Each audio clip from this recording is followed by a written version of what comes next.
And today is going to be a very busy day. And what is, for me, what is amazing is that it has taken the Crown Prosecution Service just over a year to reach a charging decision in regards to whether a murder charge should be brought. But we are expecting more members of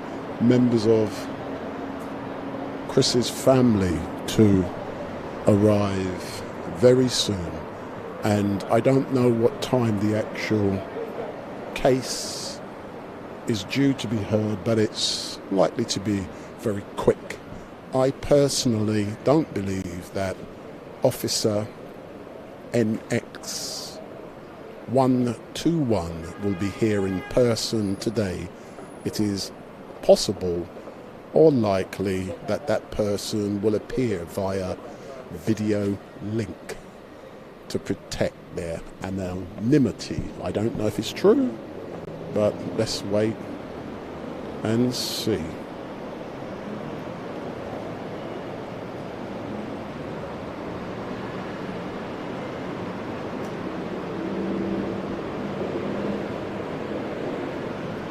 So people are just arriving at the court, and the main broadcasters are here today. We've got the BBC next to me, and I'll show them.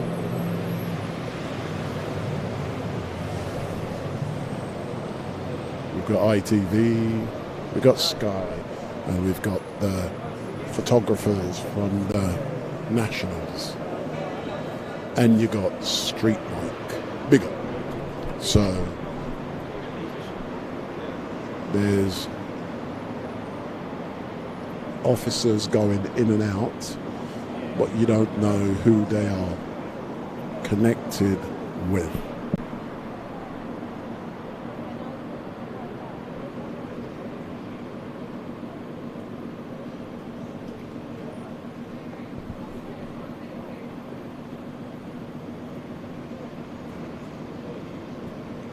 So I'm seeing members of the Kaba entourage and family. We won't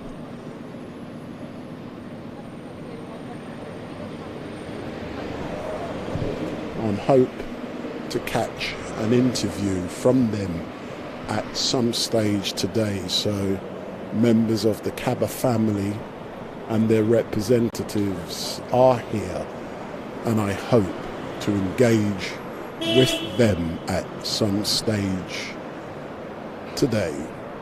But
I've just spoken to a member of the campaigns team for Chris Kaba, and the family will not be giving any interviews today, but members of the campaign team will be. So we hope to capture an interview with members of the campaign team at some stage today.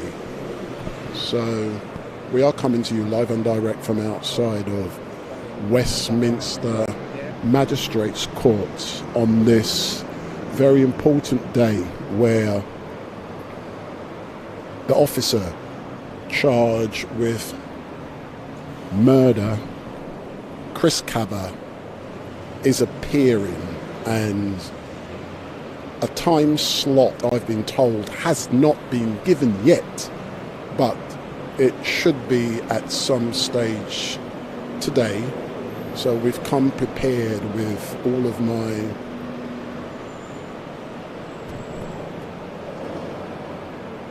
teas, coffees, and if you want to come down here, come down. But what I will be doing today is ringing a few people who may have an opinion on what is happening today. Carl Grant from the Campaign for Truth and Justice, he should be here at some stage today. If he doesn't arrive in time, I'll call him. I'm aware that Dahlia Mattis from BLM London, she should be chatting with me on the phone, so I'll be doing that live and direct with Dahlia Mattis. And the family has campaigned and fought to get where we are today. And last Saturday we was outside of New Scotland Yard with the family. Mum, Dad were there, and the campaign team, and it was sobering to see the family again and to be there supporting them after their loved one had been taken from them in such a horrendous way by being shot by a firearms officer in Streatham Hill on the 5th of September 2022, and they are fighting for justice for Chris. There are many things they will be calling for, but one of them is a charge to be brought against the officer who shot and killed Chris Kaba. But one of the important things that I will discuss with Carl Grant, just because a charge has been brought, it does not mean long term that a guilty verdict will be found. And what I want to see, or what many people want to see, is that strong evidence is brought forward. Strong evidence is made available to ensure that the case does not collapse or the case is not thrown out. And we also want to see the best available lawyers in this country being here. We want to see them fight in this case for the prosecution. So just because an officer has been charged, it does not mean that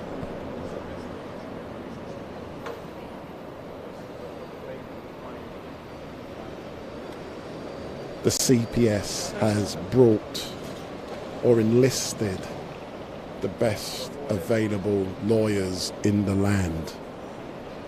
So you can bring a case and you have rubbish lawyers and rubbish evidence, and the case collapses. That is not what we want to see. So there's people arriving at the court, but also what we want to ensure is that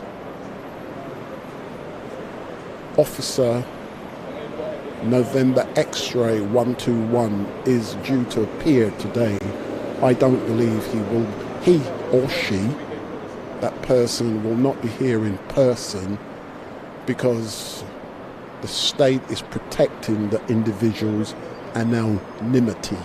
So it's highly likely that that person will be appearing in front of magistrates via video link. I don't know if that's true at this moment in time, but I believe so because the person's anonymity is being protected. And what I want to know, if someone has been charged with murder, why are they not on remand? So these are questions that I'm going to be putting to relevant persons with the knowledge who will be able to help and educate. And what I'm going to do now is move the camera around slightly so we can see better the family and the campaign team, but it's mainly members of the campaign team who are out here in front of Westminster Magistrates Court in London. And don't forget, Street Mike is not just about rubbish at Speaker's Corner. I cover many important events that happen. It's not Speaker's Corner only. I actually, fortunately today, I was free. If this case was being held tomorrow, I would not be here because I'm doing a massive funeral tomorrow of the wife of a bishop. So tomorrow I'm doing a funeral for the wife of a bishop. So I'm going to be very busy tomorrow. So today is a free day for Street Mike. So not much is happening at the moment. It's just people arriving. And when you arrive at the court, we are not permitted to go into that building. So you can stand out here and you can film, but you can't go into the building to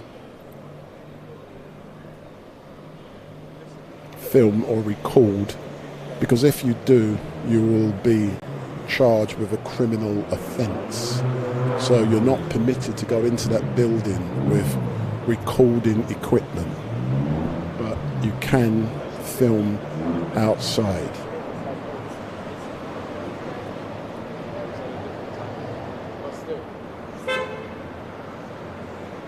So let me make a quick call to see if Dahlia from Black Lives Matter London is free to talk.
So there's Chris Kaba's dad, I recognise him.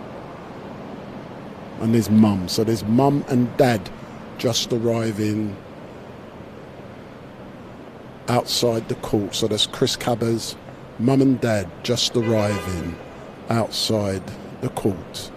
And just imagine what an emotional day this must be for them. Their son was shot and killed over a year ago, and it has taken this long.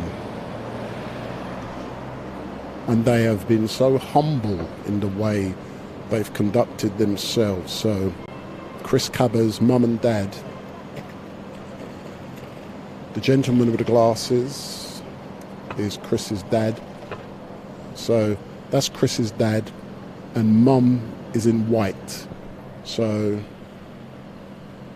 Chris's mum is in white and dad is the gentleman with glasses.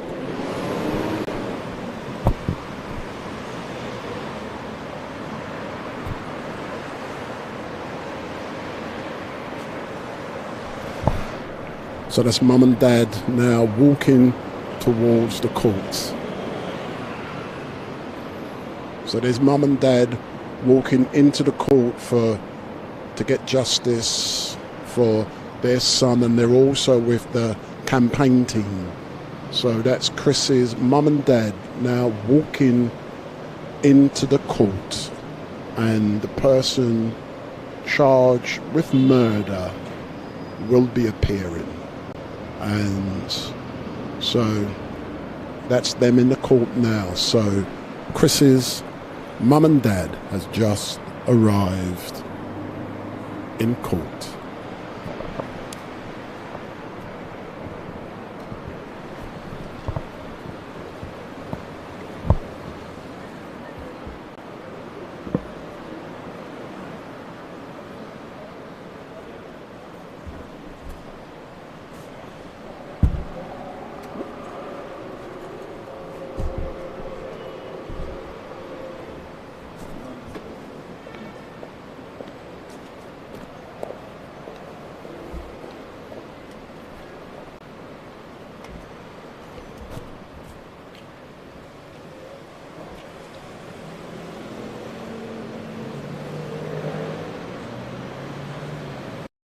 So mum and dad has now arrived in court, and they're just going through the formal processes to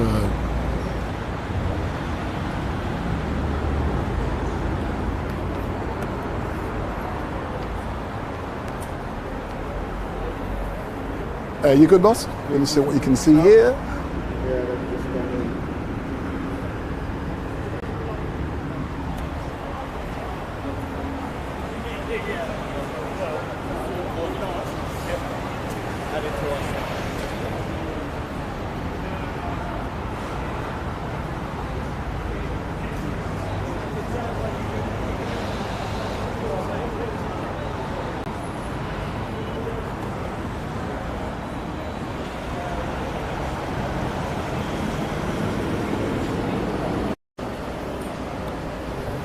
So mum and dad has just entered the court where the person, Officer NX121, will be appearing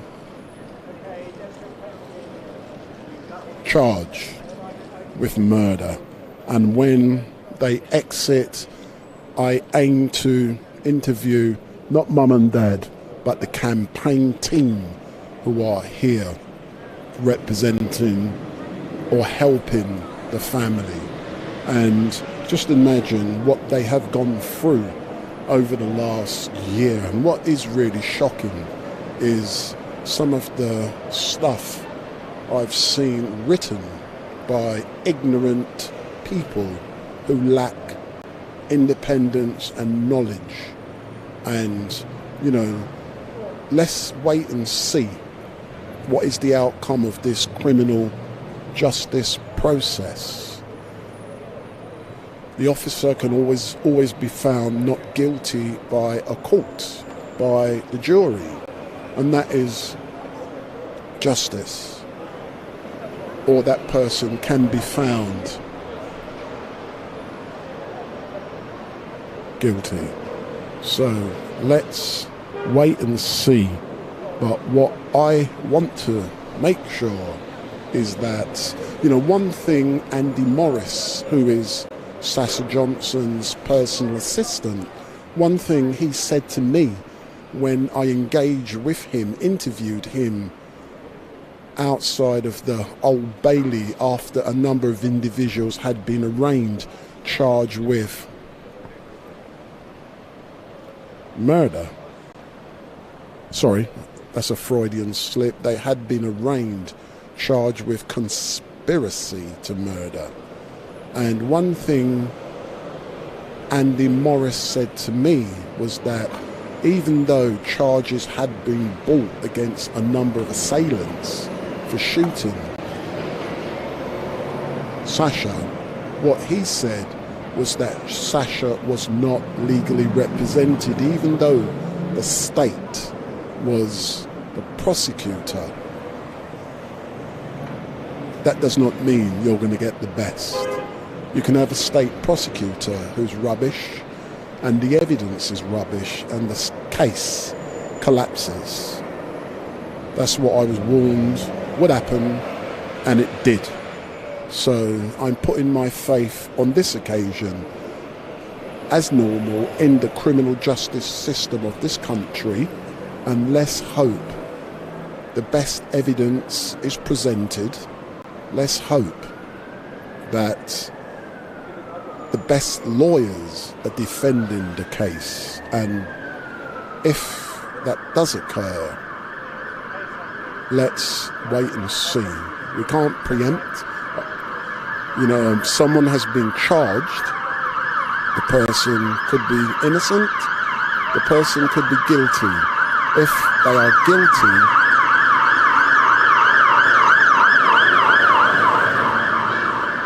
the keys should be thrown at them. The life without parole. They should never get out. So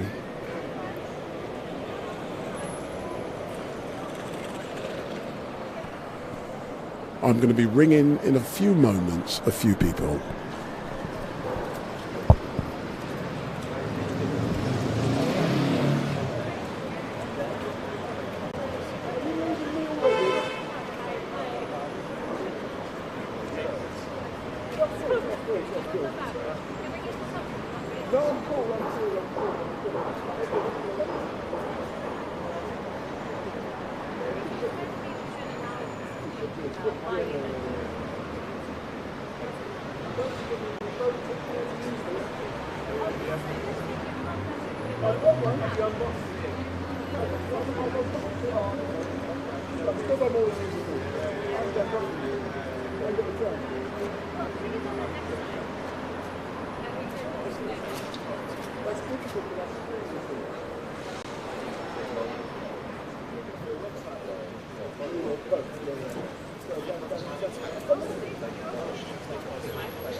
So what is now happening is that the big boys technically are all shutting up, going for coffee, then they'll be coming back. But I'm still live streaming outside of the Magistrates Court, where the Kaba family have gone inside, and this technically should be a relatively quick hearing.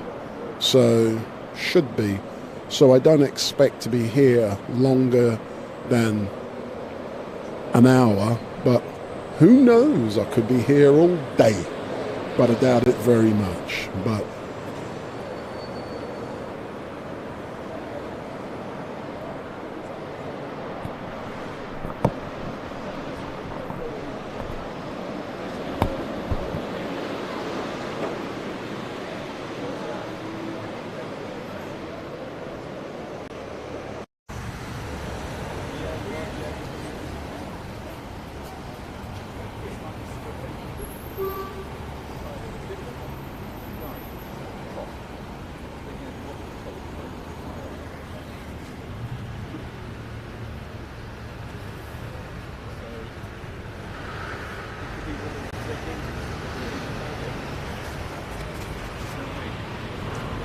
Hello? Can't hear anything.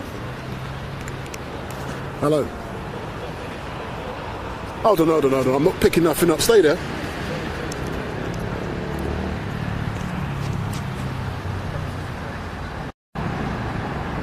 Say that again, Dahlia. Can you hear me?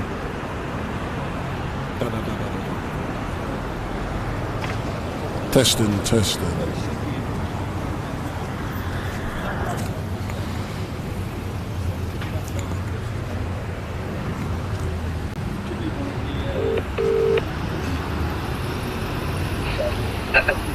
Dahlia, good morning. Hello. Good morning. Okay. I can hear you a few moments ago, but just to let you know, Chris's mum and dad has arrived at the court and they've already gone inside. So can I ask for your assessment of what is happening today? Hold on, Kemi's just arrived. Yeah, Kemi's just walking in. So Kemi's just arrived. Kemi. Yeah, you know Kemi from... Kemi. You know your friend. Yeah, T with a T. I'm not a friend of hers, but No, I know, but don't forget we're live streaming. But she's now going through the security process to get into the court. I'll probably interview her when she comes out. But yeah, going back, what's your assessment on what's going on today? Well, I think it's I mean, I can't say because I'm in the middle of a meeting, but it's kind of groundbreaking for our communities. Because look how long we've been saying, why aren't the police charged for committing crimes like anybody else? Why do they have such a way to hide and kicking cases into the long grass for such a long time before anything happens? So I think it's emotional. It will be very emotional for the family, but it's also emotional for all of us who have been looking on, because we've been looking and waiting to see if we could get any kind of justice, and we're not out the water yet, but it's quite a big deal because it's historic that for the first time when the police have murdered a black person, now there are actual charges of murder. So it's quite historic. It is a very big deal.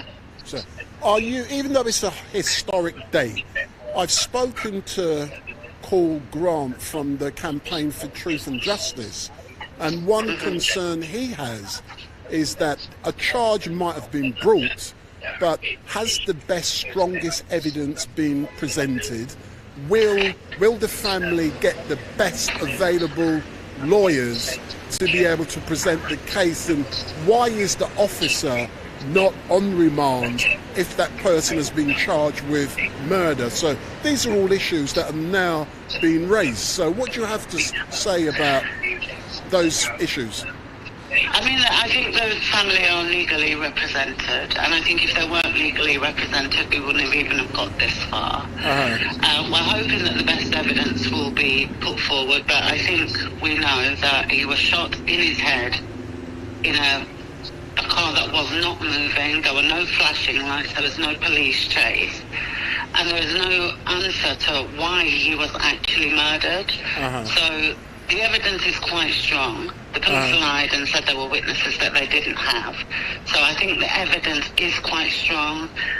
Yes, we're going to have to see what happens from now.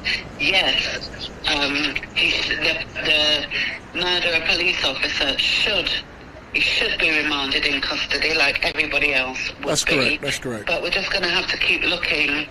This has just happened, so we're just going to have to keep watching on, keep criticising, keep calling out injustices, but recognise that this is, what's happened, it is very powerful, and we should not take away from that.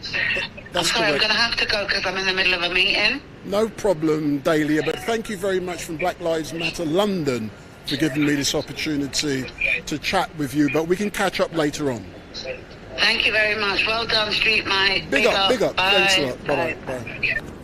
So that's Dahlia from Black Lives Matter London, and I said to her I would give her a call, and I've just spoken to her. Let me now speak to Paul Grant from the campaign for Truth and Justice and see if he can give an assessment on what is happening.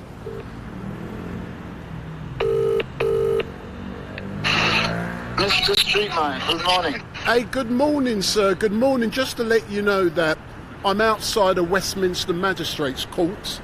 Okay, I'm about 10 minutes away from you. Oh, all right there. But just to let you know, the family have already arrived. They're actually in there. But so what I'll do, as you're coming, I'll wait until you arrive and I'll interview you in front of the court. But I should get interviews when the family emerge. But the family won't be giving interviews. But the campaign team will. Okay. And Kemi's just arrived. Kemi just arrived as well. Okay, all right. I'll see you very, very shortly. Yeah. Thanks a lot. Bye. All right. Bye.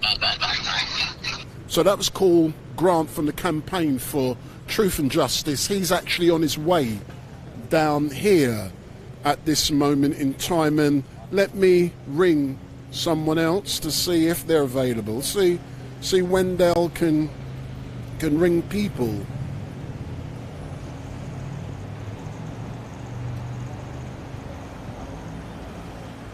So we are outside of Westminster Magistrates Court, where Officer NX121 has been charged with murder. And what is going on today is unprecedented. It is one of the first. But let's see when the campaign team and mum and dad exit to see what happens. But we don't believe that Officer November X-ray 121 will be here in person today. That can be confirmed later on when the team exits, but let's wait and see. I'm now gonna call a gentleman by the name of Ken. Many of you may know him, and it's Ken Hines, and he is well known.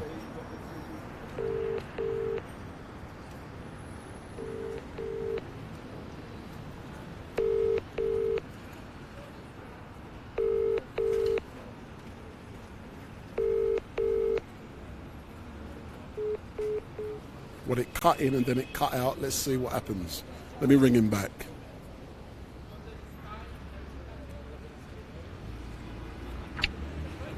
Morning. Good morning, Ken. How are you, sir? I'm okay. Just to let you know, I'm live streaming. I'm outside of Westminster Magistrates Court. Right. So the family has arrived and they've gone inside. So what do you have to say? If you can introduce yourself, what you do, and what's your assessment on what is happening today? My name is Ken Hines. I'm the former chair of Haringey Independent Stop and Search Monitoring Group. I'm also the current chair of Haringey's Communities Against Violence. As part of the function I do is holding the police to account, supporting people who have had a bad interaction with the police. So by actually challenging the police in their conduct. And so this is historic to see what's happened in this case here. But my thing is, this is only this is part of the procedure. It's one step towards the greater ends. My thing is simply this: we've been here before. Well, we haven't been here before, but we've been here in similar circumstances with Jordan Walker Brown, and was astonished by what happened in that case. So my thing is simply this: I am putting it out there to the Crown Prosecution Service to make sure that they've got their A team and their A game on, because we can see quite clearly that the Police Federation has got a lot of clout, and they will be having their A game on. and getting the very best. So we need to make sure that we got the QCs and the best people to across the case that will need to be put across in front of the jury. The jurors are people who can be easily persuaded in the past by the police, and I'm saying that I really want to see that we get that Chris Kaba family gets justice for what took place. Can I ask you a question, Ken? Are you saying to me that it is possible that the Crown Prosecution Service will not be putting up the best evidence and the best team to defend the case against the officer? Is that what you're saying?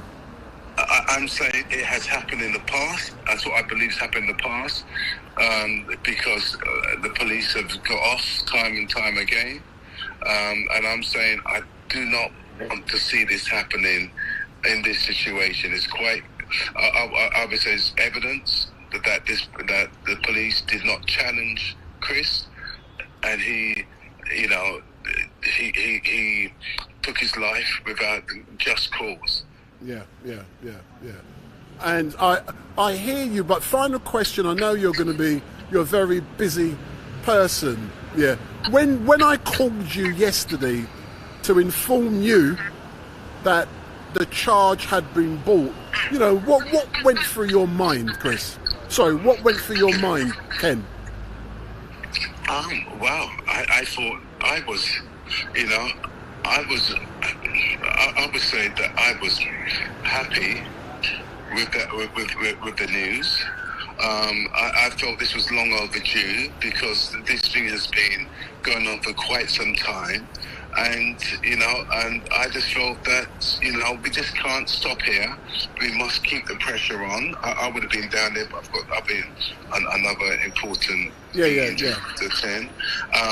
But I will be keeping a close eye on proceedings, and also keeping a close eye to see what team that the Crown Prosecution Service will be putting out there. So I was happy for the family, and I was happy for the black community that's been out there supporting. I've been on a number of protests on this matter, and so therefore it seems that the pressure is paying off, and we've got to not stop here, keep it going.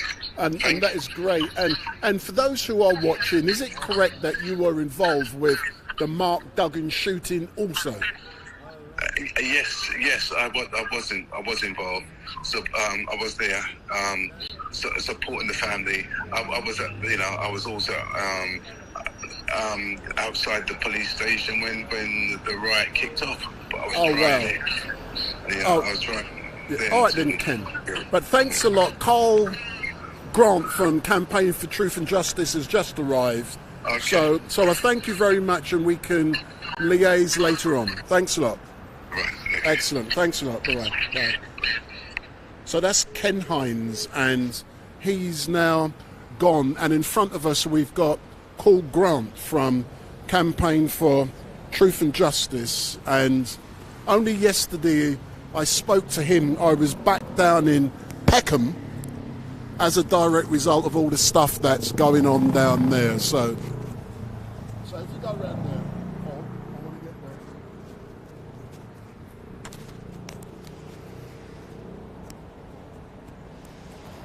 So that's cool. Beautiful. Come forward a bit, Cole. Excellent stuff, sir.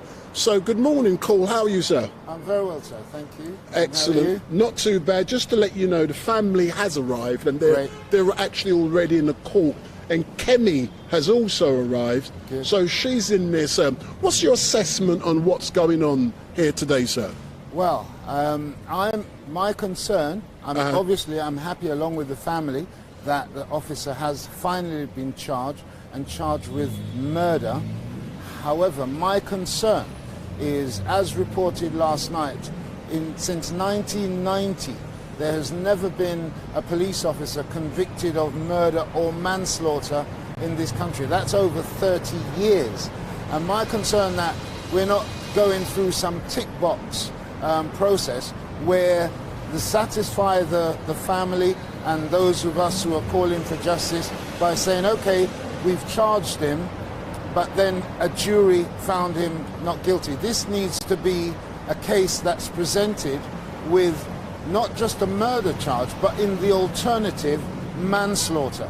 Whilst that carries a far less sentence, nonetheless it'd be a conviction. And I think there are certain criteria of murder which must be met. For instance, I think premeditation is one. And I don't think anyone could claim premeditation in this instance, because I don't believe this officer has ever met Chris Kaba, didn't know him. The vehicle he was travelling in wasn't in his name, so he couldn't have known Chris Kaba was in there, unless he just intended that day to go out and kill a black man, and no one can prove anything like that. If I could come in there, could you not argue that an individual could have been influenced, or there could have been premeditation, purely by using your arguments, by the fact that that person was given intelligence prior to the fatal shot?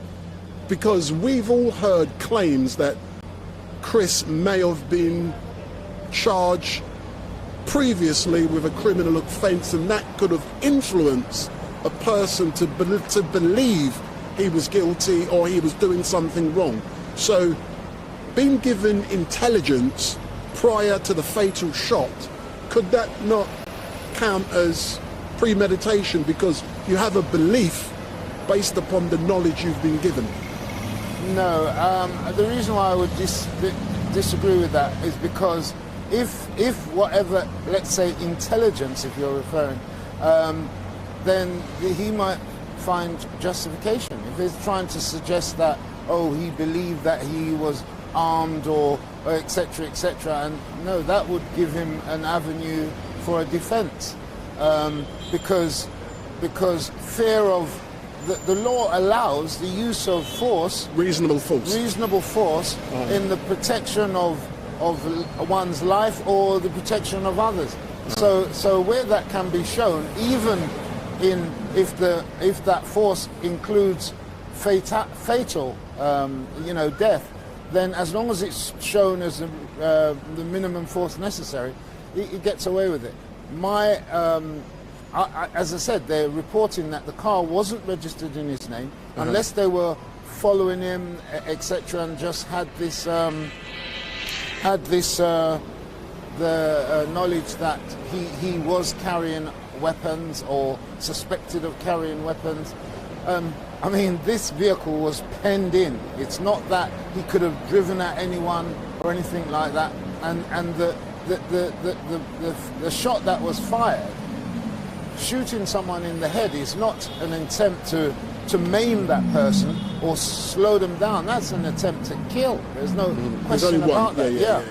And so my view, as I said, my concern is about presenting a simple, straightforward allegation of murder, and if the criteria for that isn't met or proven by the prosecution, then a judge will tell a jury, if you do not believe that the prosecution, etc., etc., then you must return a verdict of not guilty. It's as simple as that. I hear. What do you have to say also, Cole? Immediately after the event, it was put out, the narrative that Chris drove his car at the police, that placed them in fear, and that was the justification for discharging a fatal shot.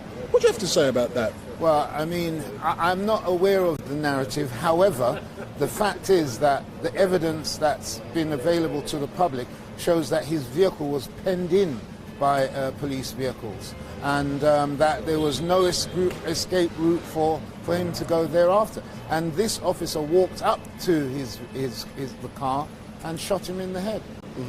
No problem. What I'm doing, I'm looking over your shoulder, because I don't actually expect this hearing to last very long. I'm also of the opinion that it's unlikely that Officer November X-Ray will be appearing in person, because there's an issue about protecting his or her anonymity.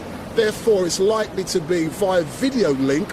I don't know if that's true, but we will find out when the campaign team arrives. But in general, what do you have to say about the fact that a police officer, their anonymity can be protected, and secondly, that person has been charged but they're not on remand? So what do you have to say about anonymity and the officer not being on remand?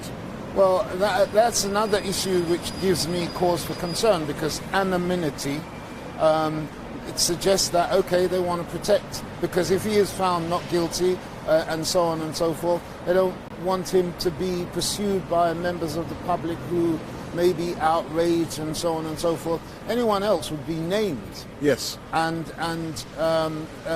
again, even appearing via if it is via video link, I mean, if he was to be anyone else charged with murder would be remanded in custody. Simple as that. Yeah. Okay, and what we can do now, let's chat more. If you can come round a bit and let those guys go in.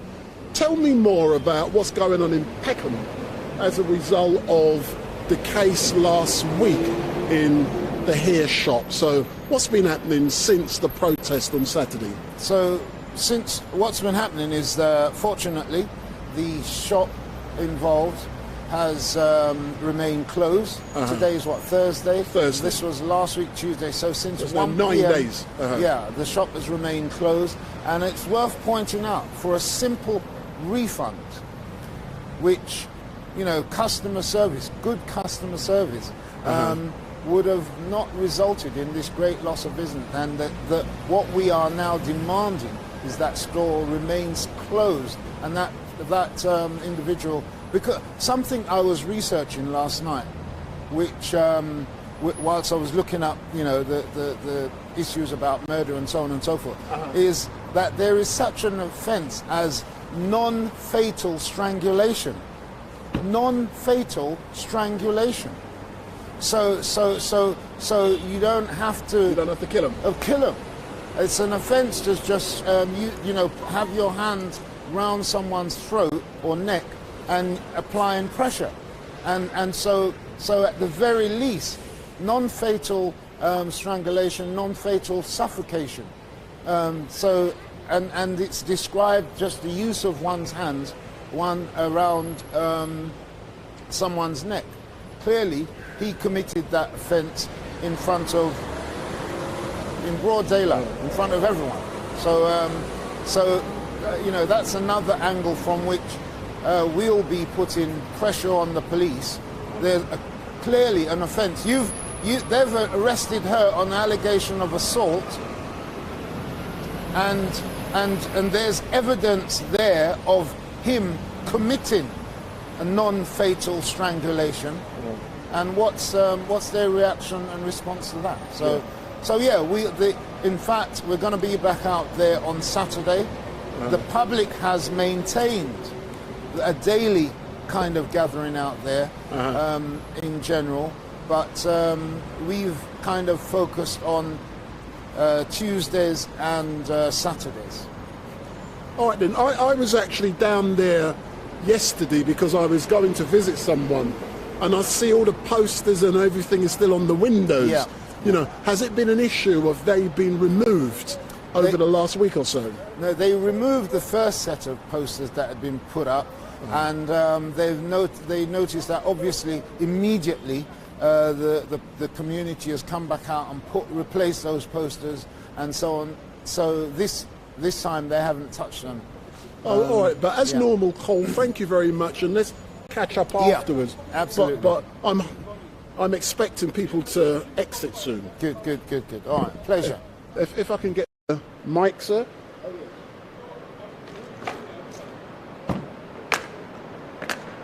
Thanks a lot, man. Cheers.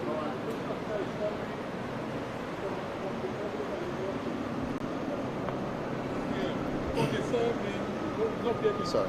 You know, way after the hearing, I don't decide whether we can do it to court or if not unlikely to police officer, they normally don't put them into custody. How will we know? You're correct, nobody will tell you. I see every week, Carl, they come up and chat with them in the morning.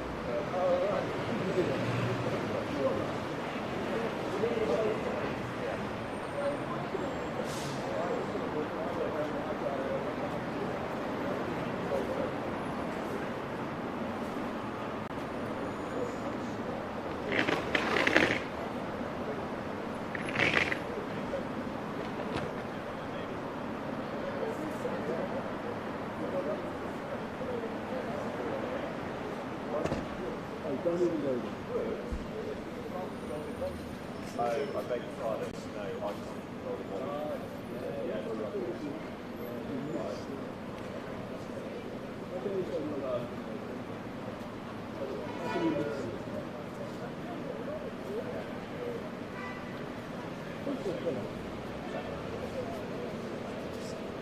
you got some big places early.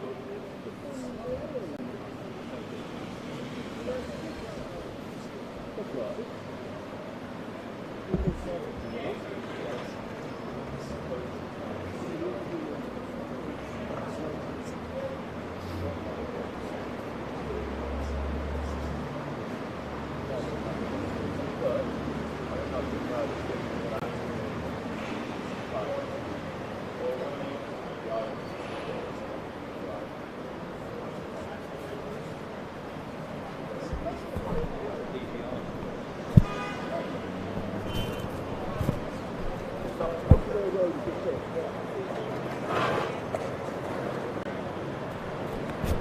So what we're doing now, we're outside of the court and we're waiting for the team to exit, but there's all the various camera crews outside. So I hope to interview members of the campaign team when they exit.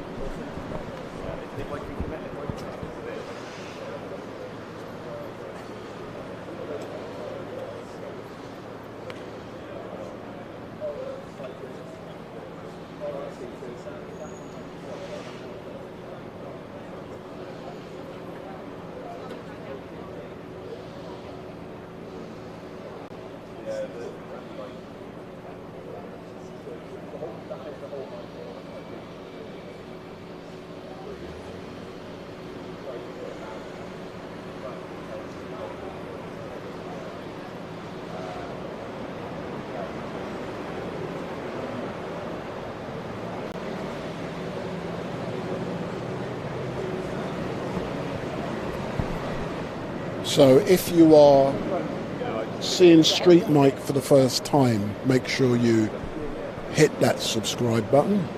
And if you are a regular, I'm back at Speaker's Corner on Sunday from 1 till 6 p.m.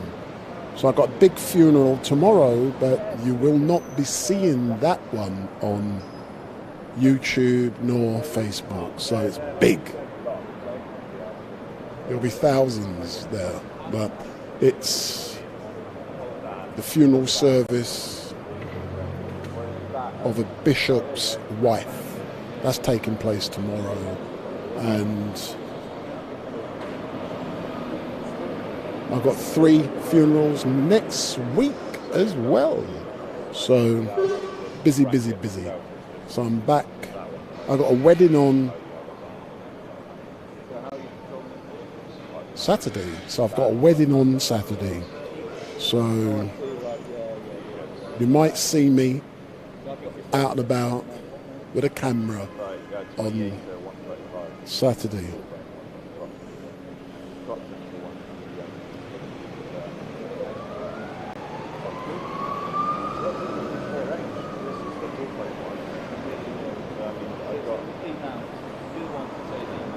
So I will be in Camberwell on Saturday. So if you're around at a church somewhere in Camberwell on Saturday. So I'm not telling you where, but somewhere in Camberwell on Saturday at a church doing a wedding. So we are outside waiting for the family and the campaign team to exit, and when the campaign team, the family won't be speaking because there's now legal issues, what they can and cannot say, but that does not stop the campaign team from voicing an opinion. So hope you like what you are, hope you're getting educated by all of this stuff, because what I try to do is to educate people, give you sufficient knowledge and understanding in regards to how things work in the real world. For me, being a keyboard warrior, sitting behind a screen isn't the real world. Being out here, engaging with people, seeing how it works, hanging around, doing nothing, this is the real world. And you learn so much. But when this ends, I will be off preparing for tomorrow.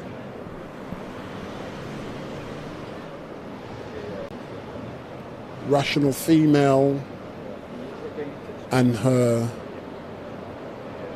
girlfriend will be live with me on Sunday.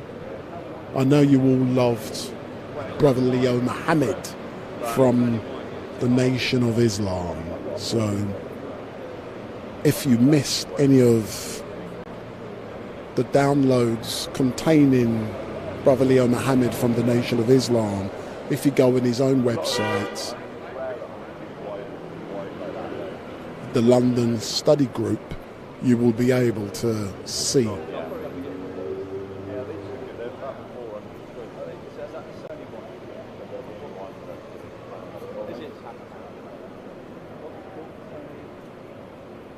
those videos. So if you go to London Study Group, you will see those videos with the Nation of Islam. And I think they've had about 150,000 views so far. So, but I'm not a person into views. I'm interested in recording. That's the important bit for me. So we are waiting. There's the old bill. No, it's not. It's an ambulance. Woo, woo, woo. So that's an ambulance in the background.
By the way, I've just gone online and I'm looking at some of your comments. So let me say hello to a few of you.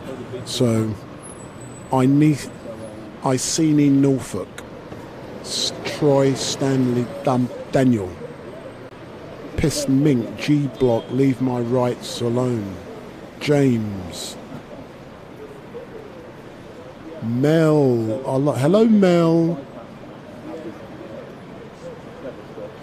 Home Truth Provider, Fernando Gonwoli, Sir Almighty Budge, Peter Yam Yam,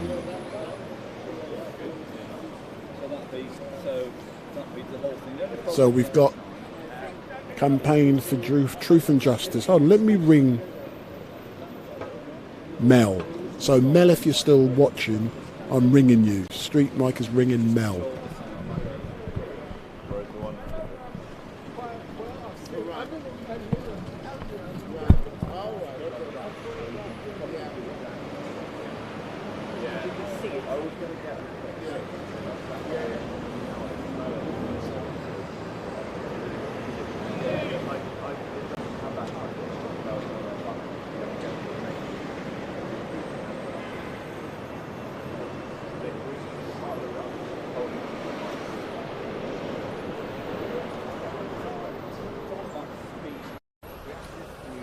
How did you know I'm tuned in?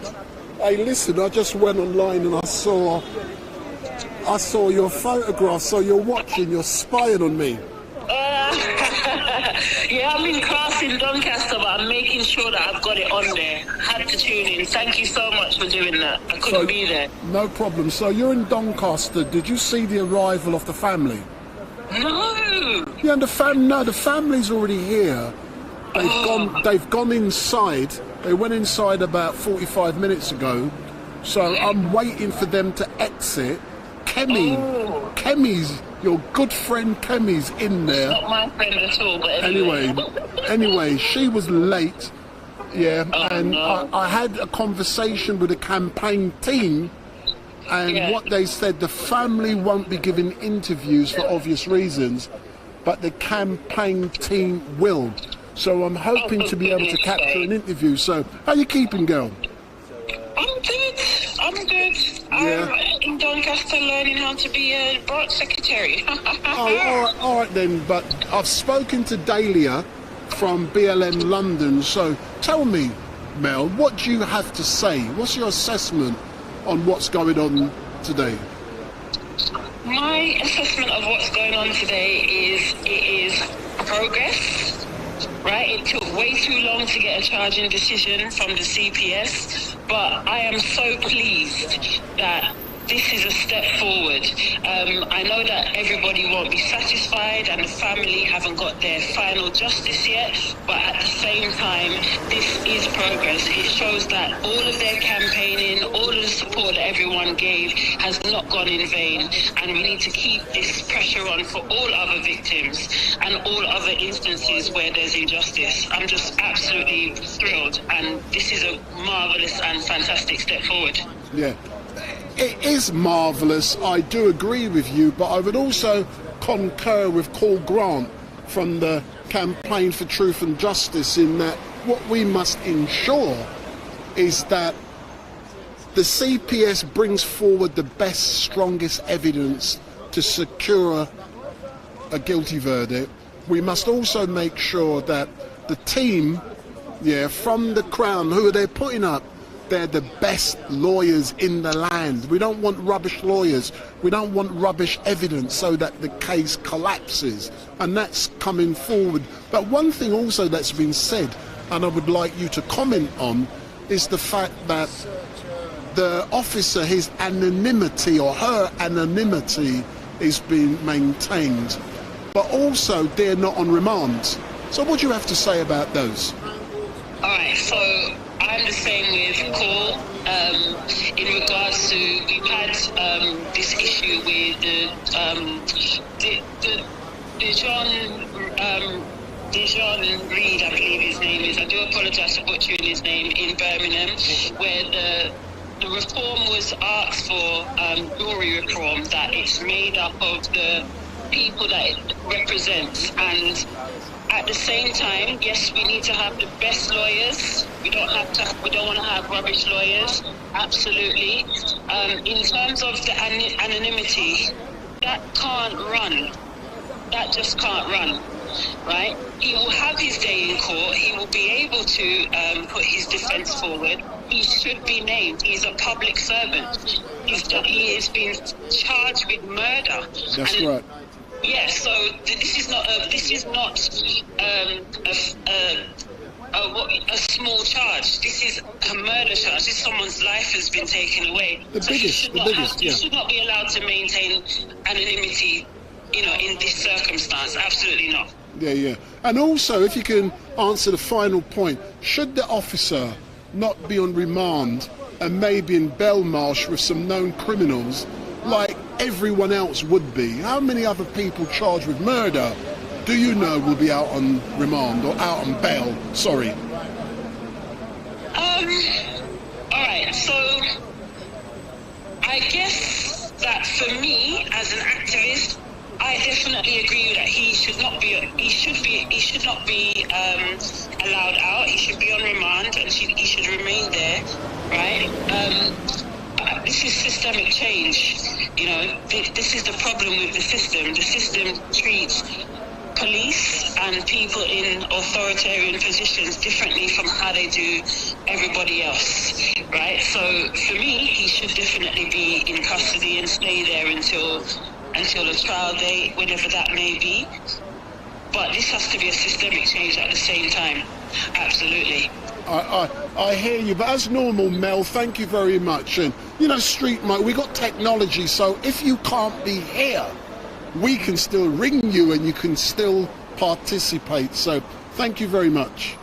Thank you, Street Mike. Big up. That's still supporting. Big up. Thanks a lot, yeah. Bye. Bye. So that's Mel Mullins, well-known RMT activist and chair of BLM Croydon, and she is well known. Last week she was down at the TUC conference giving rabble-rousing speeches on different matters. But we are outside of the Westminster Magistrates Court and we are waiting for the team to exit. So we want to find out exactly what happens inside of the court, and we want to find out, but I'm led to believe that something may be happening later on at the Old Bailey. But let's wait and see what actually transpires. So don't forget, if this is the first time that you are singing Street Mike, give me the thumbs up, make your comments down below, share and follow. Make sure you hit that subscribe button and switch on that notification bell so that every time Street Mike goes live, you will be informed. So hit that button.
I've just gone into the chat and I've seen a comment made by Gavin Cardy.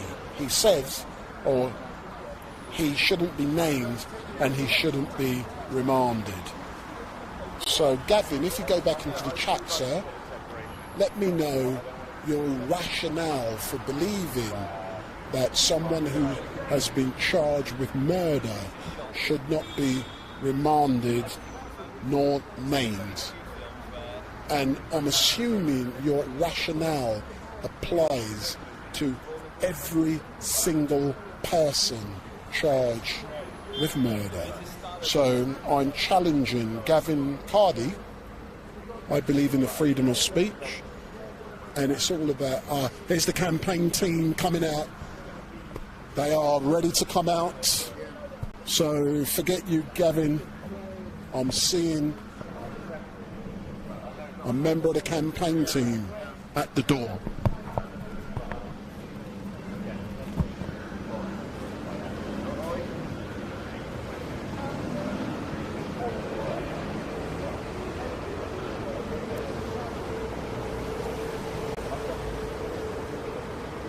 That's one member of the campaign team.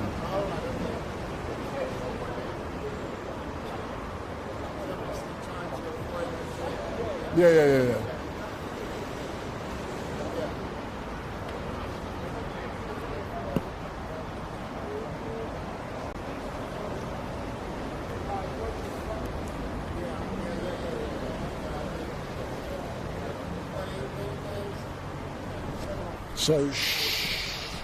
So that's a member of the campaign team going back into the court.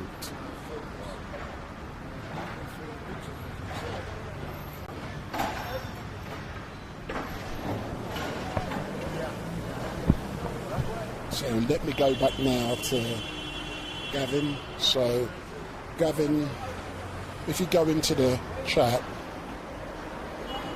and Gavin has said campaign team equals lynch mob. Can I maybe ask you, Gavin, to justify why you believe that a campaign team equals lynch mob? And hello to Never Take the Knee. Let us see what really happened like they do in the States. So Never Take the Knee sent me some love and kisses at the weekend, because I think it was after Nation of Islam and Speaker's Corner. So Never Take the Knee. Love you lots. So where's my love and kisses today? Never Take the Knee. That person said I'm their favourite chocolate reporter.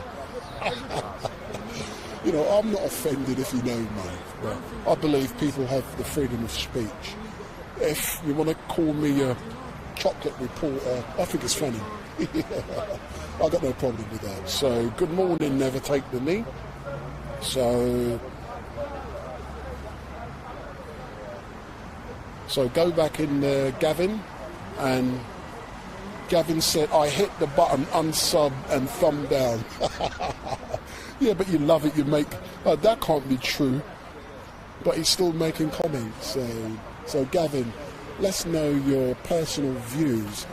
And I'll tell you mine. It's important, people like Gavin and people like Never Take the Knee, to be invited to give their point. Hold on.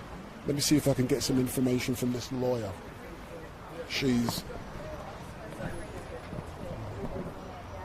That's an immigration lawyer.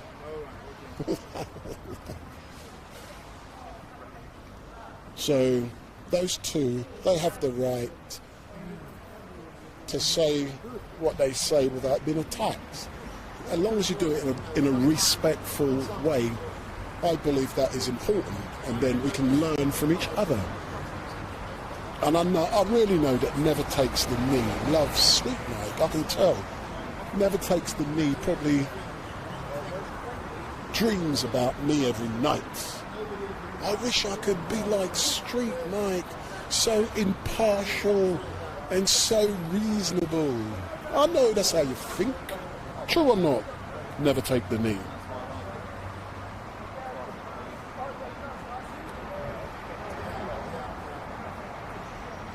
Ogden the Bold, equality before the law.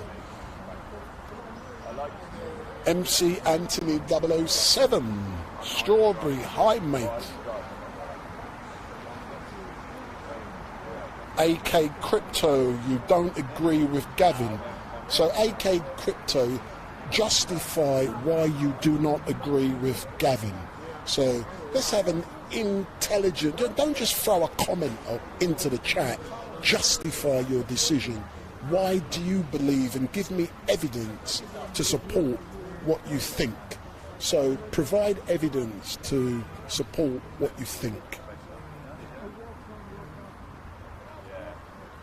Never take the knee.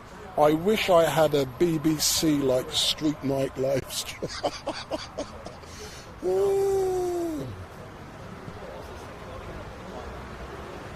I'd lose this. No, this is not them. So I just tell people I work for the BBC, the Black Broadcasting Corporation. Big up.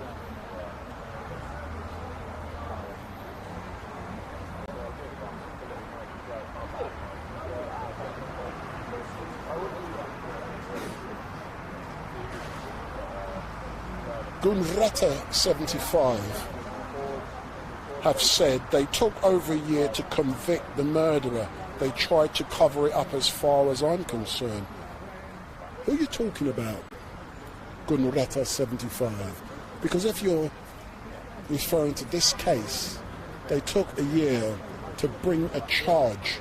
No one has been convicted. There's a difference between bringing a charge and someone being convicted. There's a difference. So what do you mean?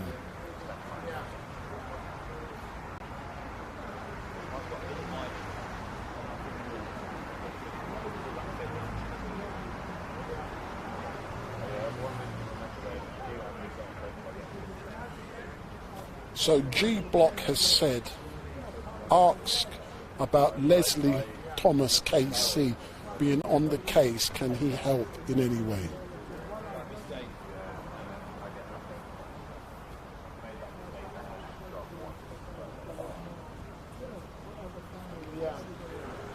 So we're still outside. Let me pan the camera around to let you know what is happening.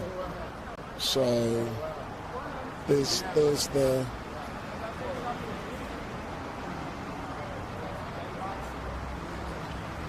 press, but a lot of the heavyweight BBC, Sky News, and their main people, they don't have equipment, so they can go into the court, listen to the evidence, then come back out and report. So that's what they will be doing. So all the big broadcasters, they have their correspondence inside of the court. When you come to a place like this, like I've said before, you're not permitted inside of the court. Technically, where I'm standing here, they can ask us to move along because we're within the vicinity of the court. Once I'm standing on the pavement, they can't do nothing. But they don't normally give us grief as long as we don't harass people going in and out of the court. But this is what it's like to do this stuff. You just hang around. Sometimes it's cold, freezing, wet, and we have to be out here. So I'm now gonna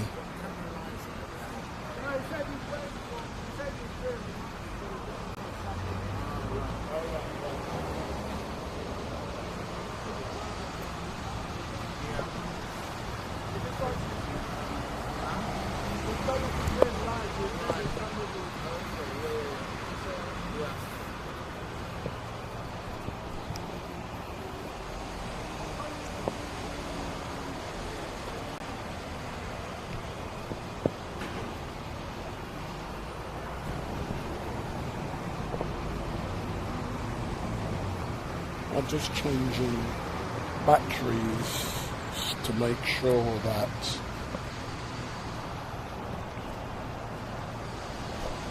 I was only expecting to be out here for a few hours, so I didn't bring a mass of batteries with me. So I got another 3 hours of power. When I come out, if it's a big event that's likely to last all day, I'll bring a 12-hour battery supply with me, but then things start weighing a lot. But this, hopefully, the family and the campaign team should be exiting very soon.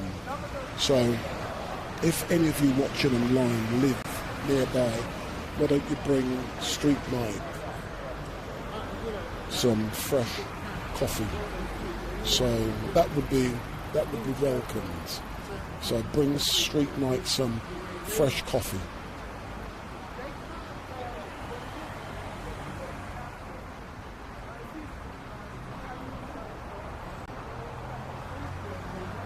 So let's see.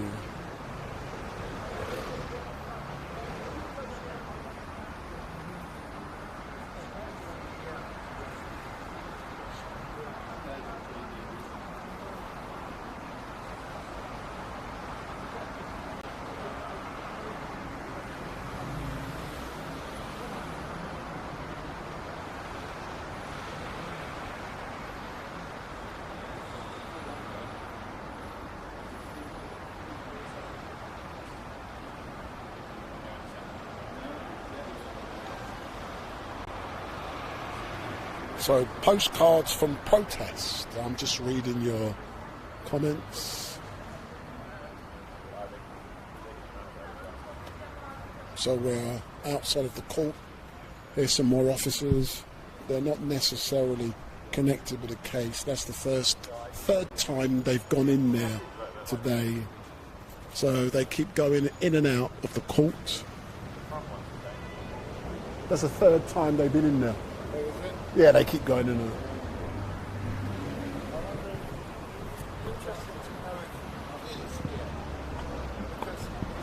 No, that's what I'm going to find out, and that's the first thing I want to find out. Listen, he's going to be by video link, isn't it? Go around there and chat. So this call grant from the campaign for truth and justice, and what I'm going to do, I'm going to give you, as normal, sir, a microphone, and I want you to let people know what you're thinking. So this is Call Grant. He's a well-known rabble-rouser, like Street Mike. So Cole, tell the people online what you're thinking. So I'm actually thinking that anyone else being charged or facing a charge of murder would be remanded in custody. So is this officer appearing in person today? One. And if he's not, is he surrounded by officers wherever he's appearing from, so that if the magistrates decide that he is to be remanded in custody, he can be immediately taken in custody? There shouldn't be any discrimination against people accused of murder, whether they're police officers or not. They should be treated just the same as everybody else. And I don't know anyone who's ever been accused or charged with murder to remain on bail. So we want to see him in custody.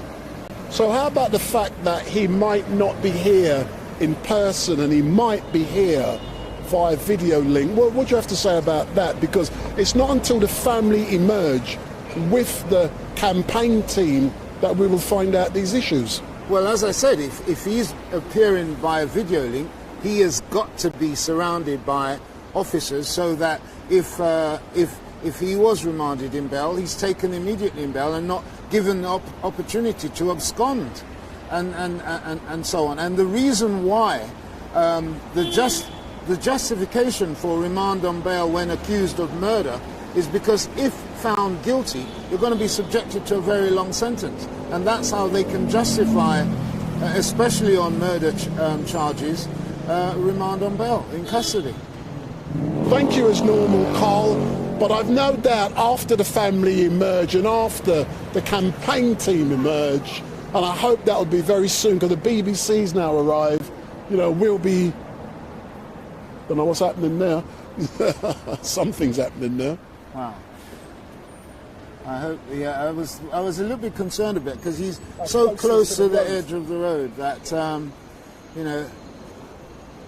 Yeah, he's really close. And now he's trying to open up. He's just done it. He's just opening up the bus. Hold on. Spin round. Big up. He is. The thing might have touched him because he's too close to the road. He's too close. Anyway.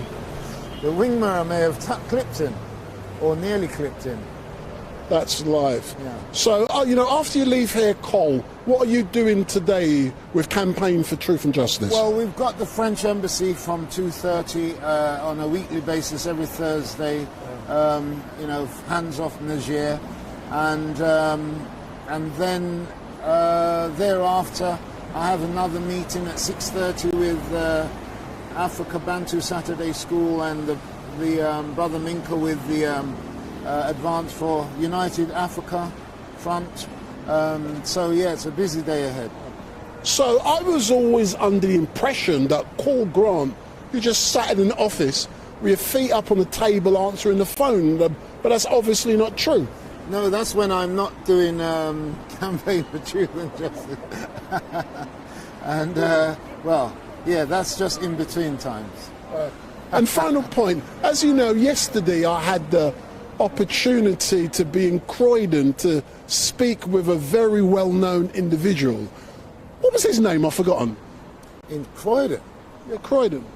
Sorry, Peckham. I'm going mad. Oh, right. Beckford. Oh, Elder Beckford. Oh, Elder yes. Beckford. Yes, big up yourself, Elder Beckford. And Sister Ches. I believe Sister Ches, she will be watching this live stream and she'll be giggling away now. And you know something? For me... She's absolutely fundamental in Campaign for Truth and Justice. For me, it was so important to be with Elder Beckford yesterday. Yes. He's been going on He's at my me adopted father. for the last year. He's been, because I did his wife's funeral. Yeah. So he's been going on at me to come to his house. Yeah. And he put me to shame last Saturday when I saw him, and he's 87 years old. Yeah. He was on the street in Peckham. Absolutely. At the protest on Saturday. Absolutely. That's why I love him so much, you know, and his family. And as I said, he's been like an adoptive father to me, especially since my own parents passed away. And normally I'm generally round by his home every Sunday. Lately it's been a bit busy, but you know, generally I'm around by there every Sunday. And please motivate and inspire him to invite me back to interview him in his traditional front room. I want him to tell me all of those great stories about when he arrived in England from 1955. He's got so many great tales to tell. Well, indeed, and that's the beauty of our elders, and I'm getting there myself. Like all of us. But they're a wealth of knowledge, and it's great to have it, if possible, chronologically kept, reserved, and so on. So yeah, I would encourage him to do that interview, and we look forward to it. And one thing I'm actually amazed with Brother Beckford, Elder Beckford, is his memory, his knowledge of 78. He can still remember. Absolutely. You know, I had the privilege of going down to both Sister Ches and I with his family on a coach trip all the way to Dudley just a couple of weeks ago to lay a family member to rest, and that was something we felt obliged to do. It was a duty. It was we just had no choice really, and it was an absolute pleasure to go along with the family. And yes, he does have a very, very, very good memory. And sitting with him, having a conversation, you know, I take guidance from him as well. So he's your mentor. Absolutely. Excellent stuff, sir. Well done. Okay, excellent. Thank you, sir. All right. Yes, I'm sure. Yeah? Yeah, because she... I should ring her. Yeah, she didn't. I think she missed the first live stream that when I came on earlier. All right then. She'd been watching all morning, and then she must have got up to go and do something. Oh, should I ring her and see if she's watching? Yeah.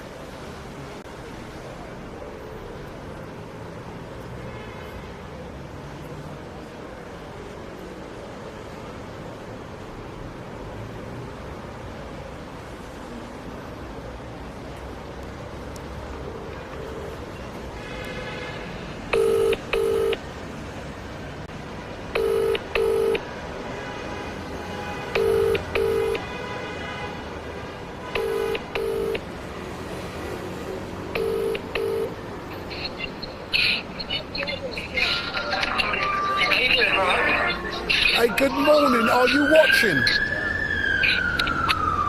Can you hear me? Are you watching? No, I'm not on course. Huh?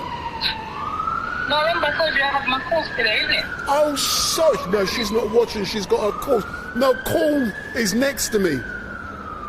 Sorry, I forgot. I'll leave you alone then, because we're outside of the court. Okay. Oh, okay, how's it going? I'll come out now, don't worry. No. The family's inside of the court, so we're waiting for the family and the campaign team to exit to find out what's going on. But call is right next to me now. Oh, please extend my greetings, please. I will. I'll send your greetings. All right then, darling. Go back in class. Yeah, give him a big hug for me. I'm not hugging, man. I'm not hugging, man. Huh? Hug this man. All right then, man. Thanks a lot. Bye.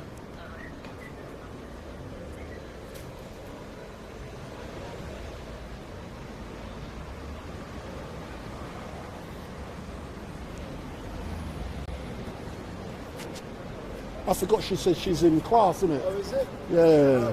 She's studying. Oh, right. I must be getting old. Keep forgetting.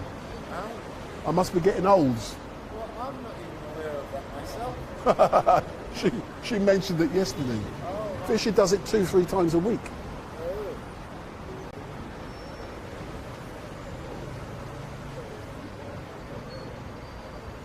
Wow, this is taking a bit of time. Doesn't matter, we got all day. So I want to interview, he won't let me interview him, you know. He wouldn't even carry my bag the other day, and he won't even let me interview him. You was up at the Chris Kaba protest, the march started moving. He's asking me to help him carry the... I'm taking... How am I going to take pictures? Yeah. I'm going to disagree with him, and I'll justify why I disagree with him. If a brother... Yeah. Are you coming from that angle? No. If a brother, is in trouble or having difficulty carrying something, forget what I would try and help that person. But he didn't even try to help. He gave us some bogus excuse, No, I'm taking pictures. No. Do you ever see him taking pictures? Or does he walking around most of the time just trying to look good? You ever see him taking pictures? You are a rubbish photographer. That's what we do. You think you're a good photographer. We actually like Scanning, seeing what's happening. You think I don't know? You know what I'm saying? But it was just point blank. It was a white woman who helped me. I will help you, sweet mate. And put him to shame. They're supposed to do that. But that's what white people do. They want to be seen as helpful. Yeah. But you know what I see him doing most of the time? Yeah. I don't see him taking pictures. I see him try and sell a book. That's all I ever see him do. Look at this picture, look at my book. They could have swept in front of this court this morning. What's happened? What's happened to the people who are responsible? That's not, the Queen isn't here, man. So.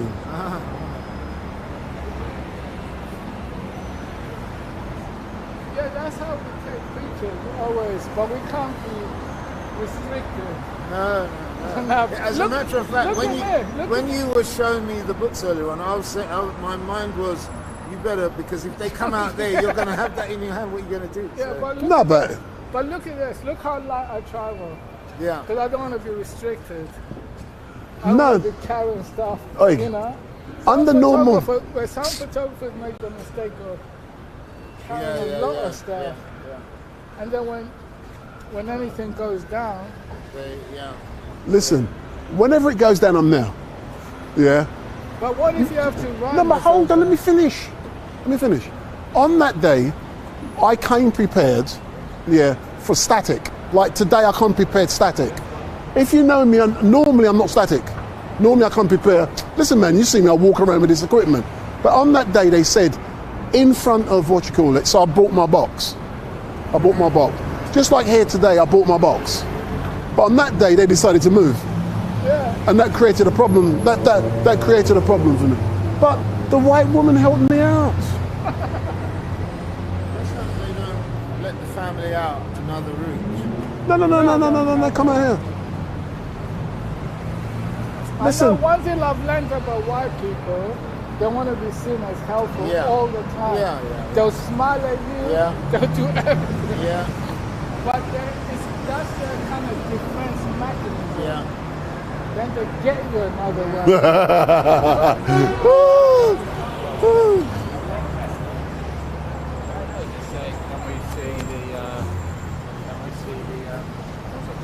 What, they trying to knock you over or something? No, he just started shouting at me. What? I don't know, he just started like, sadly he was a black man, black uncle. Yeah, just literally shouting at me. I was staring him down. He closed the door.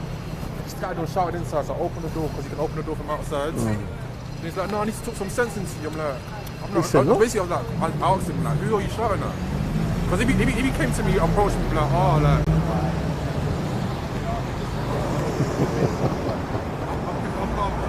Yeah.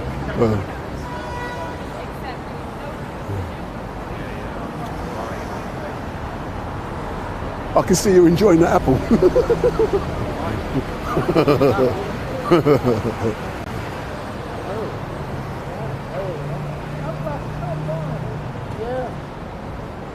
But you know, I don't know, but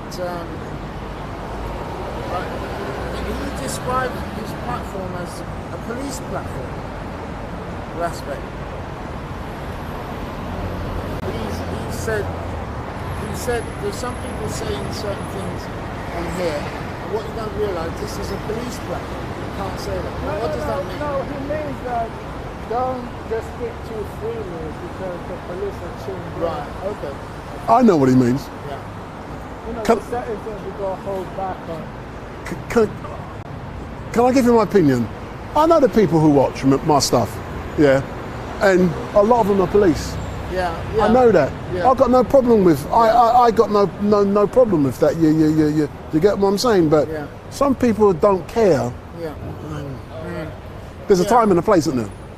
Yeah, to say certain there's things. a time and place. But what does that mean when when someone says he noticed that some of the sentiments at the shop is, and did you say anti-Asian? Anti-Asian, that's because a lot of people don't want to be seen. Because like, if you live in England, a lot of black people have been programmed to think if you say something bad against another group, you're being racist. Yeah. Do you understand? Yeah. Because they're not really politically conscious.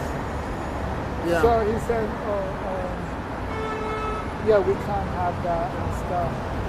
So they're not mature enough, they're not politically mature. You know that issue we discussed on Saturday in regards to potential sabotage? Makes you wonder, doesn't it? Yeah. Makes you wonder. Yeah. Because as soon as I spoke with him, I rung you to verify it. Yeah. And you said it was going on. And then I messaged Mel to say to Mel that he had said to me it wasn't. You see? Yeah, and when you look, it's like, see, and even because that made the cops, because when I first arrived and I had a chat with them, I said to them that it's been arranged for this street to be shut down, this lane to be shut down for 2 hours from 2 until 4. And I was trying to, in fact, I was trying to negotiate with him. And, I said to him, no, initially I said to him, from 2 o'clock this is going to be shut down for the rest of the day. And he said to me, no, it's been arranged for 2 hours, until 4.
As I said, you know what? And this is why they say, ignorance of the law is no excuse.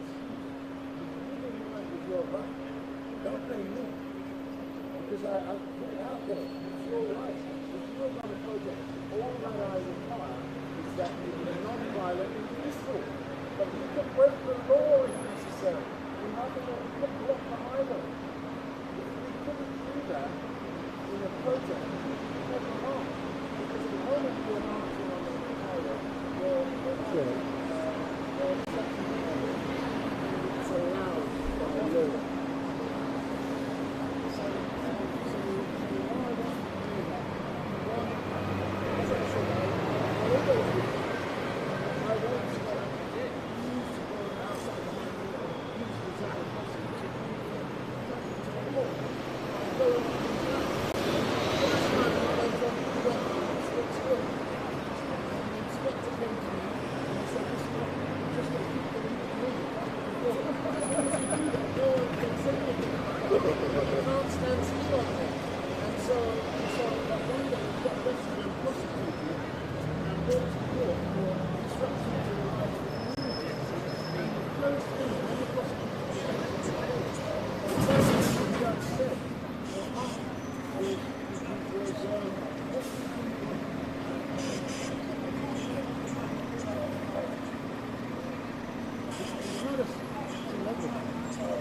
Police officer being charged with murder.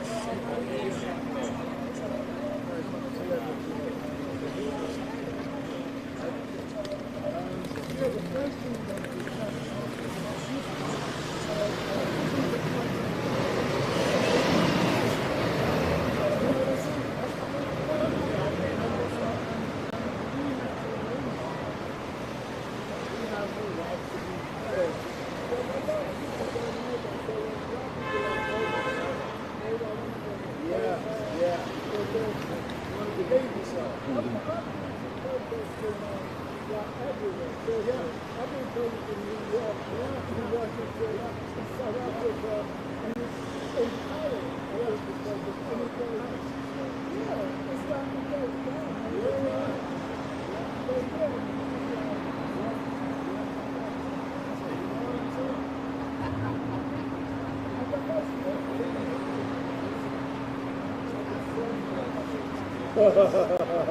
Yes, true. No, yeah, Yeah,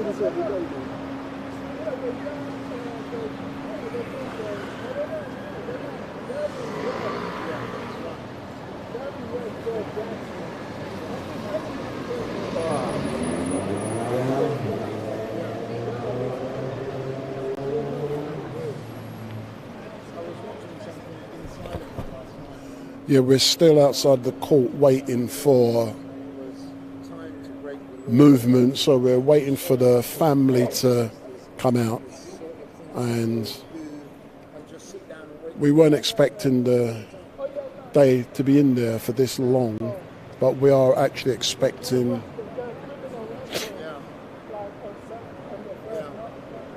movement soon, and the family are in the court, and when they exit we hope to get an interview with the family legal team. So in the background there's all kind of different movements still taking place. Just down the road we've got Baker Street. We're literally just around the corner from Edgware Road tube station, and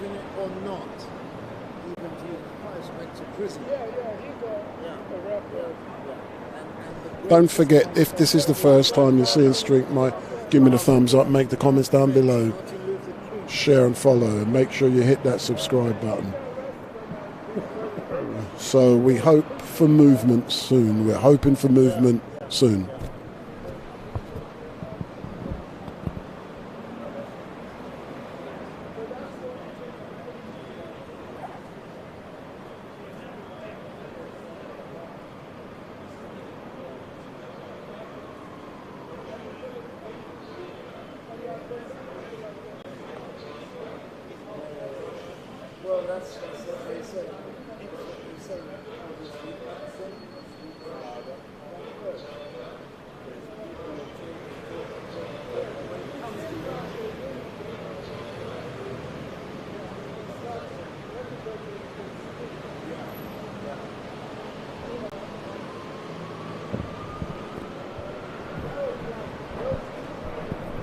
So I'm just having a look at the chat, and I'm being devil's advocate, and from Roman Skyvin, sorry, Six King, I always call you Roman Skyvin, no you don't like it, and what that individual has said, I know one thing for sure, and that only a guilty verdict will be acceptable. So let's look at the evidence, let's see the arguments, and then let's see from then. So let's look at the evidence objectively. Saying only a guilty verdict will do, that suggests you've already made up your mind in regards to guilt without listening to the evidence. Let's look at the evidence, let's decide, and let's see. If the evidence proves the person done a number of things, so there was actus reus, and that's the mental element, and there was, and he's the person who shot. So the mental element was there, and also he did it. And then let's take it from then.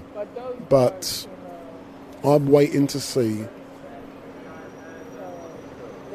if there is a guilty verdict. If there is a guilty verdict, that's the criminal justice system, and that shows the jury were presented with a great case, and they were able to find an individual guilty beyond reasonable doubt. So if an innocence verdict or not guilty verdict is returned, that means that the bar wasn't met, so the high standard required wasn't met, and that person is innocent and they're free to go.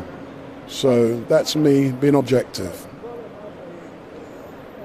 If you want my opinion is a person, if they did do what I believe they did, they should be found guilty, and if they are, then it's not that there should be mitigating factors, then there should be a sentence that reflects the public anger, and there should be no parole.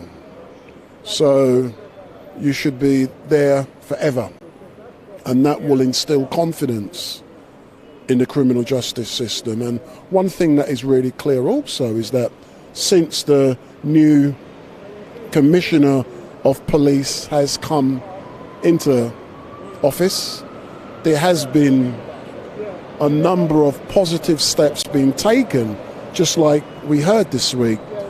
At least 60 police officers will be sacked for gross misconduct on a weekly basis. That is a positive step forward. That shows that Mark Rowley is doing what he said needs to be done. That shows he's dismantling a culture that has developed within the Metropolitan Police Service. But I'm not a person, not going to cuss the Met. I believe we have the best police force in the world, and the majority of police officers are great officers. They do a great job in protecting and serving the people of this country. But there's some dodgy mother beep, beep, beep who are there, and they need to be weeded out. And I'm confident that eventually they will be weeded out. So we're just looking at some people coming out, but I don't believe they're a part of they're not, I didn't think, no. They come in late. They weren't part of the original group. So like I said, the majority of officers in this country do a great job in protecting and serving. There are some bad ones like Wayne Couzens, and he's never going to be let out. He brought shame against the police. I accept that a lot of police officers have done lots of bad things, and they must be weeded out, and there must be clean up. I want to see Mark Rowley cleaning up the police force, the police service. They've been able to get away with a lot of bad things over the years, and that has to stop. And we need to have faith that when we ring the police, they will do an excellent job. They will investigate, and they will bring the perpetrators of crimes to justice. And we want the Crown Prosecution Service bringing more cases. We don't want them chucking out cases and saying, nah, this won't reach the bar. So, that's my view. But today I'm trying, trying, to be impartial. I'm trying. So what I want to see is justice, but what I want to see is if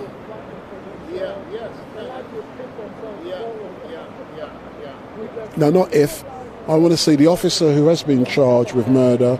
I want to see him or her, their identity being known.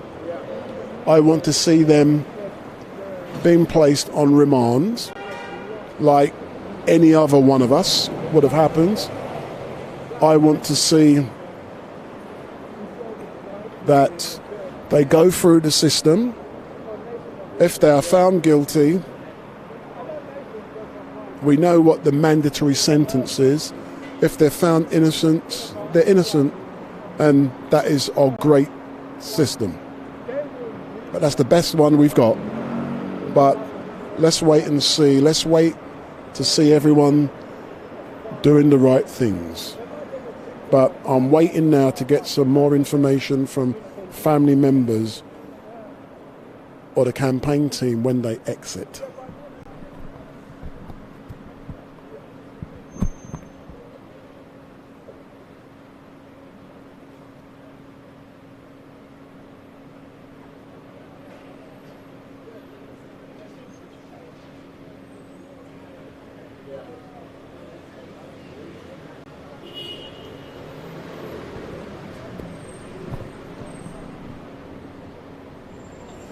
The Sharif has asked me if I've heard about a particular case.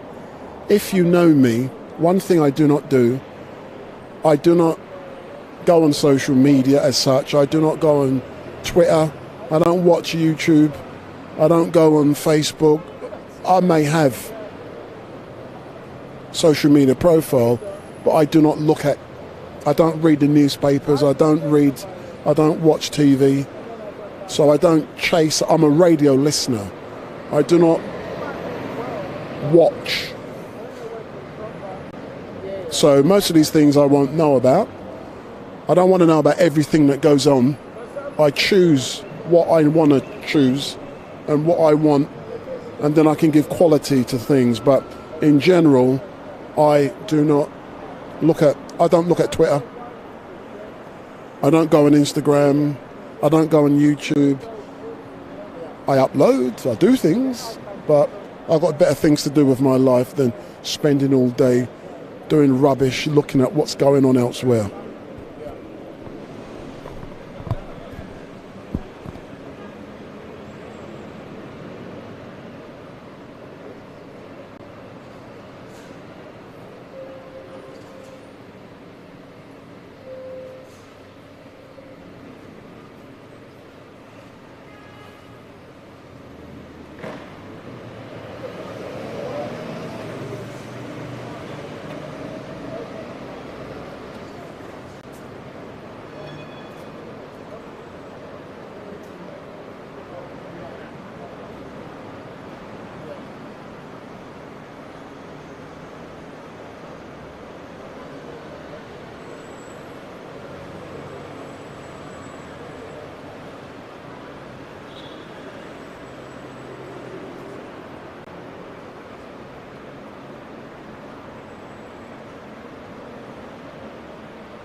Roman Skyven has asked me about my views on certain things.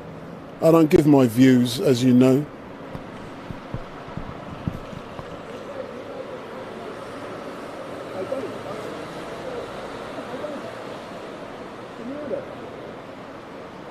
Hey Cole, you ever hear me giving my views? Huh?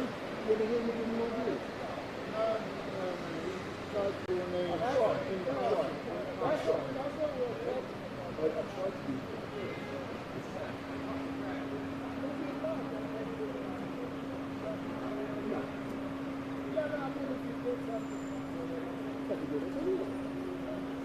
But I try to do, for example, when I'm doing street cleaning, you can tell I don't take sides because I'm there everywhere. If I can engage with everywhere,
I might get some food.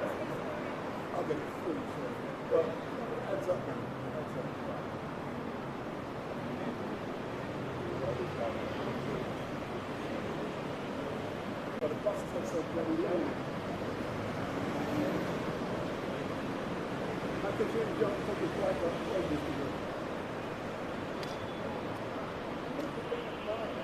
A lot of them are doing it now, isn't it?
Big up. No, I'm going to sit it out. Exactly. When you said you were going to phone Sister Joe, and you phoned Mel. You're not phone both. Huh? Phone both. No, but see, maybe because Sister Joe said she was watching the hearing and he laughed at me. She said the person said she was on a course. And I said, I didn't know that. No.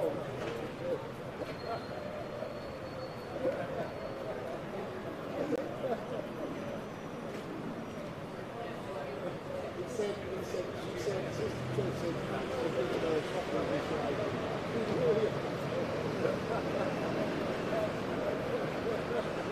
No, I know. I was wondering if the one back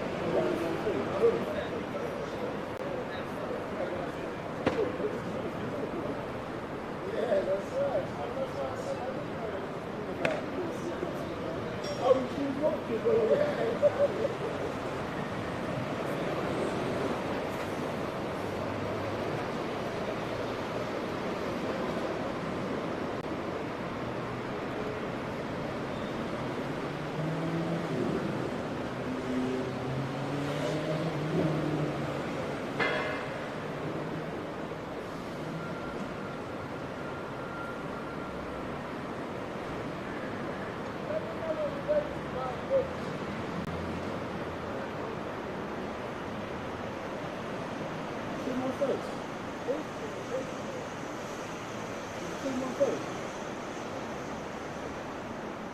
Can you explain something to me? But I'm not trying to do that. Why is it difficult? Why is it difficult? I'm not trying to be rude. The whole point of this mission is for people to see. No, but we know where to look. We don't have to. We're trying to work, and we'll look at it. Come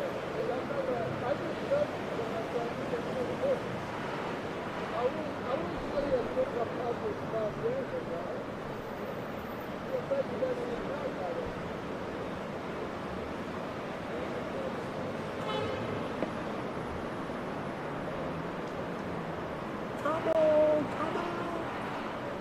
I got things to do. I want a place to plunk out the car, look. Got a place to plunk out.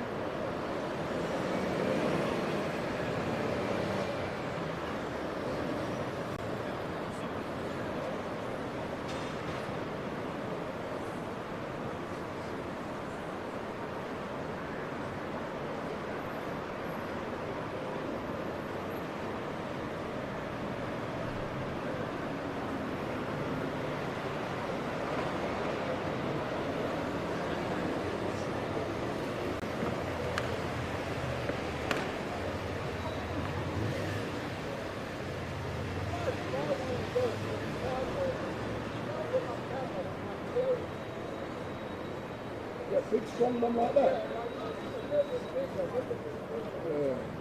No, I love them. You know the main reason I love it as well? Because I'm waiting for an operation in my knee, so I've got a bad knee. So when I stand on it for 2-3 hours, it begins to hurt. So every now and then I just, but same year, yeah.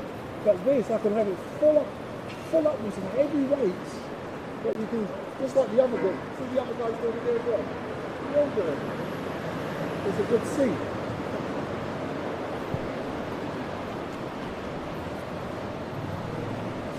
But the only thing about them, they're not cheap. I think they're too expensive. But you need them. I've got one like a suitcase as well. But I've got like 6 of these and 2 of the big ones. But for me, for storage and safety, yeah. Pack. In rain, yes. But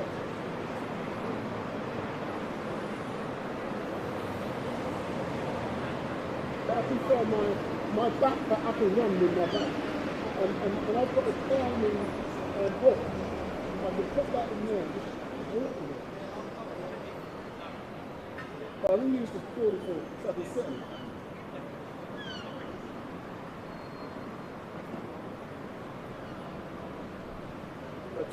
I've got a big funeral tomorrow.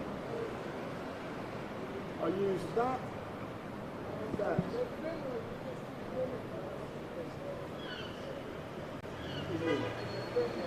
Funeral. So what do we do with the funeral?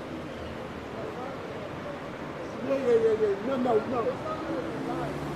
I don't do funerals live. No, sorry, I refuse. I do not put funerals on social media. But one thing I love about doing funerals, is that I can do a funeral, just like tomorrow, I've just done my grave, a funeral, and next week I've got 4 funerals, and like, when you do this, no, what I get for a funeral, I charge for location, depending on how many locations you do. Say for example, you do church and grave, that's 600 quid. Church grave reception, that's 900 quid. And then now what people are doing, you're live streaming from the house to the church. And then live streaming from the church to the grave, that's like 5 locations. You're charging a grand for it. What's up? And you do it private. So, and I get recommendations by sometimes I get so many private shops in the room.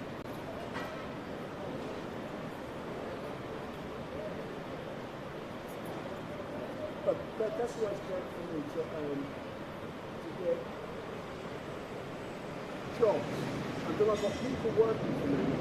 So I can do the things I really want to do.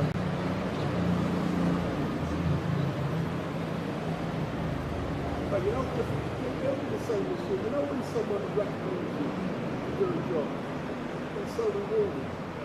And when I get calls from the funeral director who's recommending me because they like the work you're doing, to me that is so brilliant.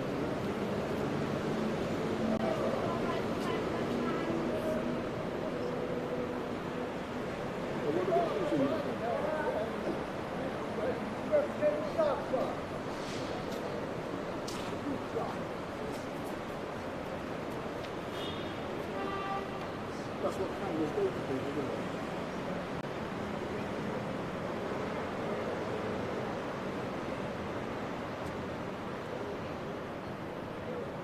You see that guy there with the blue suit over there? And the pink tie. He's just been here for it's like 9 o'clock. He's over there. He's there.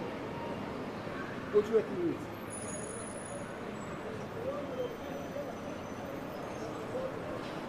Yeah. Good enough, Just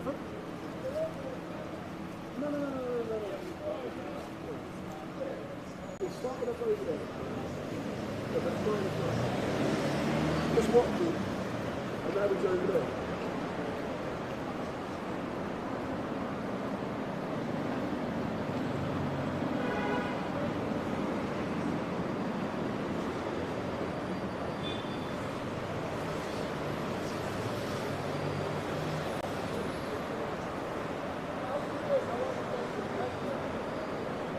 Alright then, go back to the truck.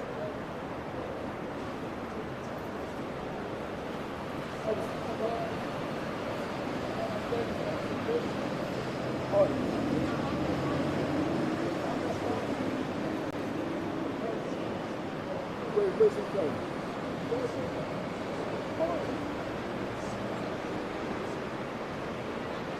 So I was infected yesterday when I went to over there.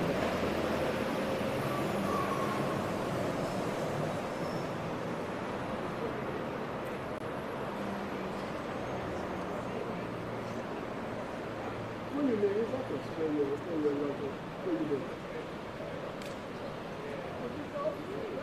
That's what you said, yeah, but I don't know where.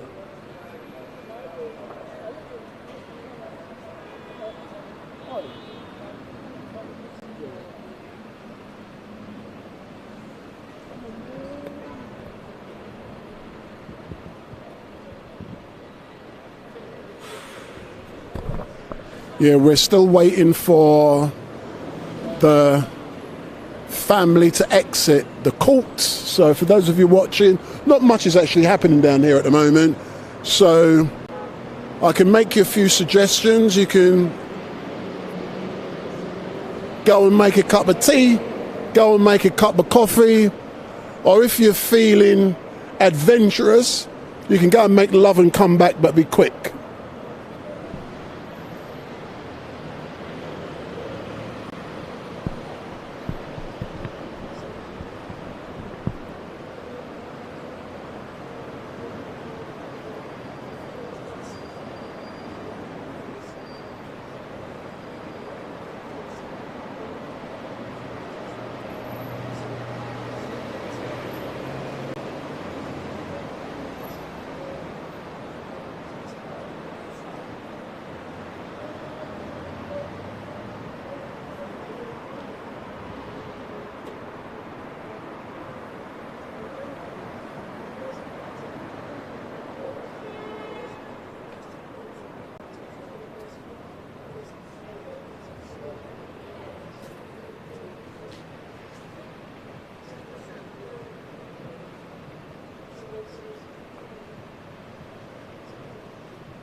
She's only seen me on live.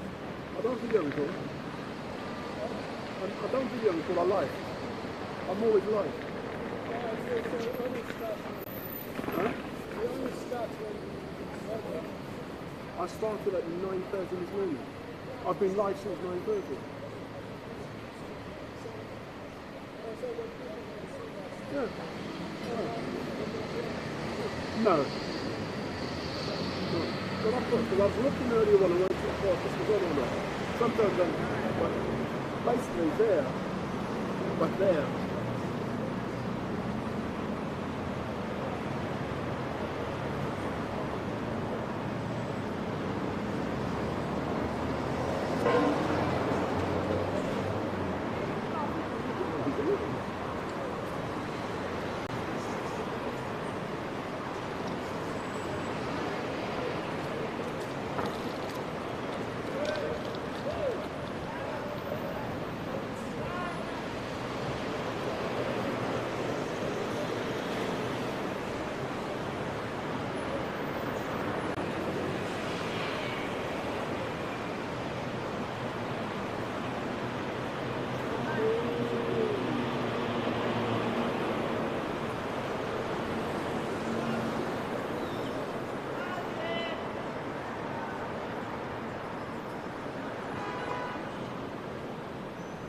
Camberwell's your area, isn't it? That's close to you, isn't it?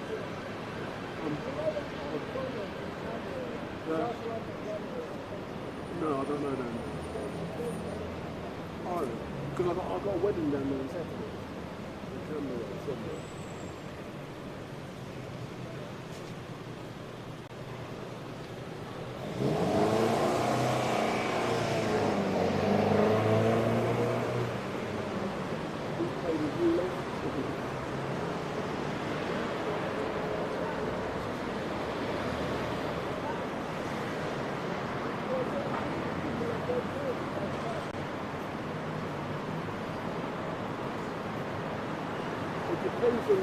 I don't drive, so I don't know what the rules are.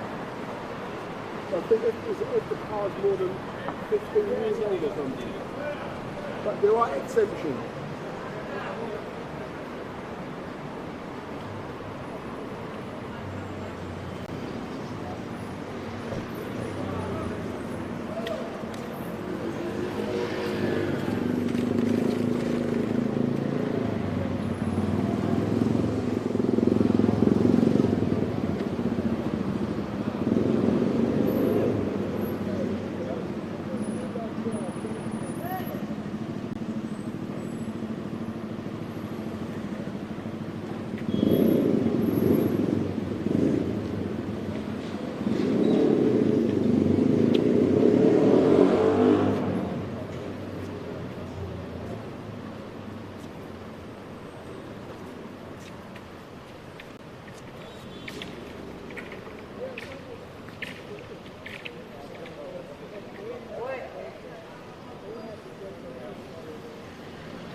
They need to learn from the people in what you call it.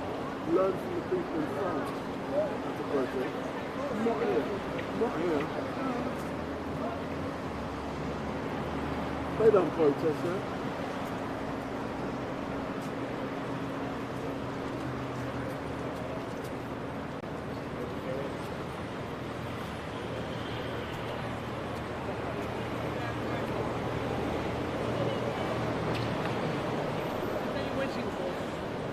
We're waiting for you, my dear.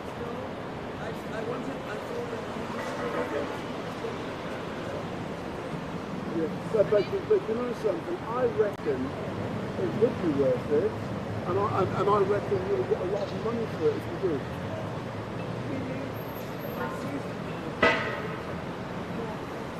No, but if you're going to strip, you'll be way less or fewer clothes. And say how beautiful you are, how creative you are. Well, why do we have to work for anyone? Why can we not work for ourselves? You make a difference. There is no competition. There is no competition. Once you create a unique product that people like, agree?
No one wants to marry you. Are you surprised?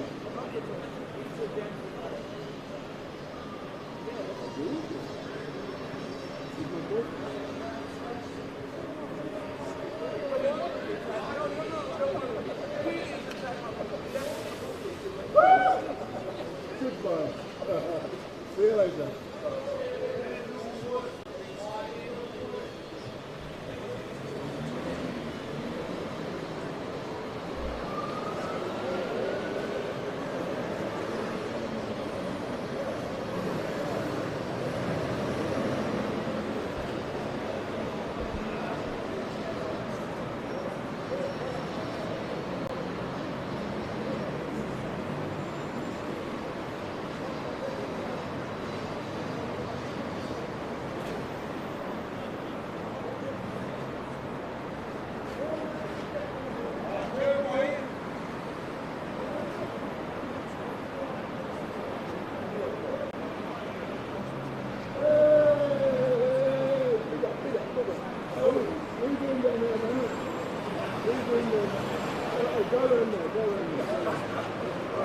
Let's go live.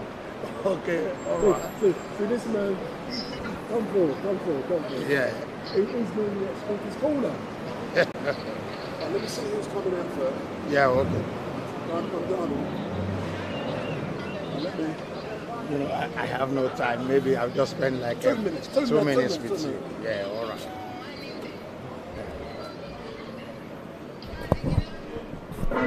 So for all of you who are watching, you will recognise this gentleman from Speaker's Corner. So let me put my microphone on. Tester. So what are you doing down here, sir? Well, I have... No, look in there. Learn how to do this. Look in there. So what are you doing down here? Yeah, my cousin is graduating today, and that's where I'm going right now. So I'm going to Baker Street. I'm going to St. Malibon Church Parish. Oh, awesome. But people who are watching, who are used to Speaker's Corner, are used to you being at Speaker's Corner, true or not? Am I what? You're normally at Speaker's Corner. Yes, that's true. So what are you doing down here? So let me ask you specifically about Speaker's Corner here. Right. What is it about there that you like? Well, okay, I normally come down to the Speaker's Corner in order to evangelize, in order to spread the gospel of our Lord Jesus Christ, to people there. So because, that is what our Lord Jesus Christ, has asked us to do. And so, which is what I usually come down there for. And how have you seen Speaker's Corner change over the last few years? Well, I can see that there are a lot of changes, because before, we don't have anybody attacking anybody. So because, when you come down there, so you just come and, you say whatever you want to say, because, there is a freedom of speech there, on Sundays, and nobody can, whatever that you say, nobody can arrest you, nobody can say any other thing. But now, there's been a lot of factions, between, I think, Muslim to Muslim, Muslim to Christian, Christian to Muslim, then the Hindus, and some other, the religious sects. But with that, I think that's why, the government deploys some police, to come down there. So in order to deal with any problem that may arise. Oh, all right then, but I look forward to seeing you on Sunday. But thanks a lot, yeah. And don't forget my microphone. Yeah. All right, thank you very much. God bless you. Yeah. Cheers. Thanks, Scott. Yeah, thank you. Do you put it in my car? Thanks, Scott, yeah, thank you very much. God bless you.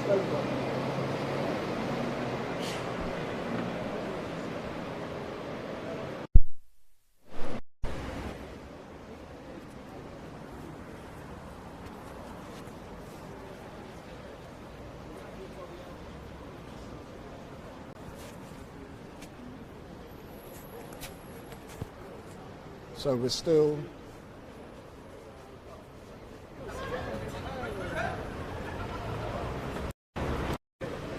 So we're still waiting for testing.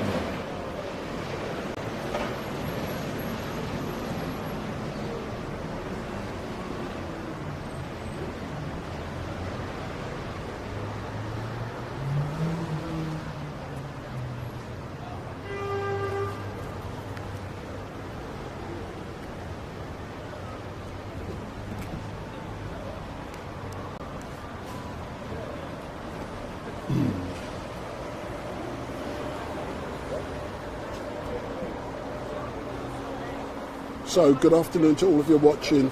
My name is Wendell Daniel and welcome to Street Mike, and we are coming to you live and direct from outside of Westminster Magistrates Court, where Officer NX 121 has been charged with the murder of 24-year-old teenager, 24-year-old Chris Kaba.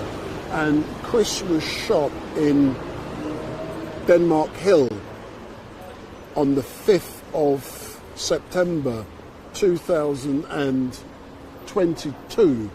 And Chris's family has been waiting for justice for 2 years. And yesterday they received the information that the Crown Prosecution Service had brought a charge of murder against Officer NX 121, and the case is ongoing at the moment. And when I say it's ongoing, it's just a plea hearings.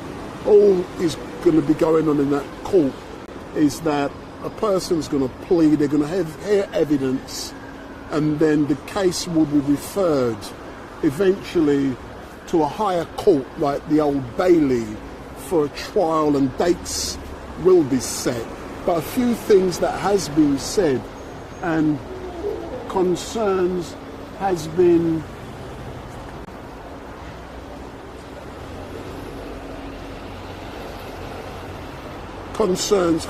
raised at the fact that, so I'm just looking to see that no one is coming out of the court. Concerns has been raised to the fact that the anonymity of Officer NX121 is still being maintained, but also the fact that the same officer is free.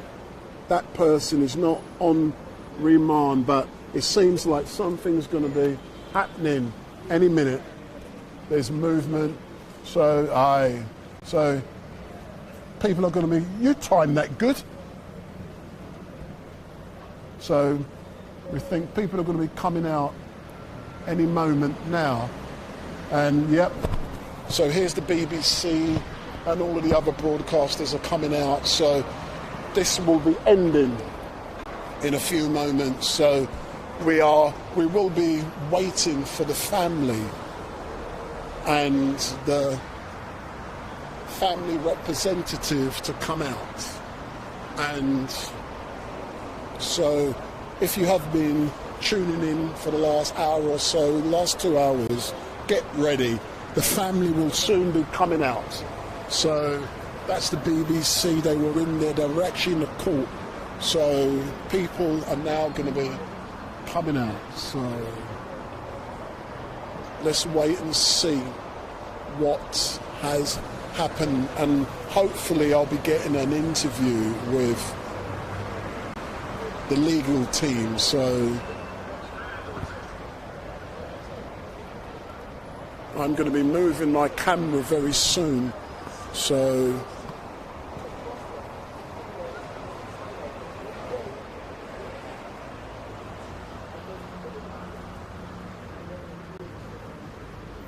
there's movement. So they should be coming out any second, we hope.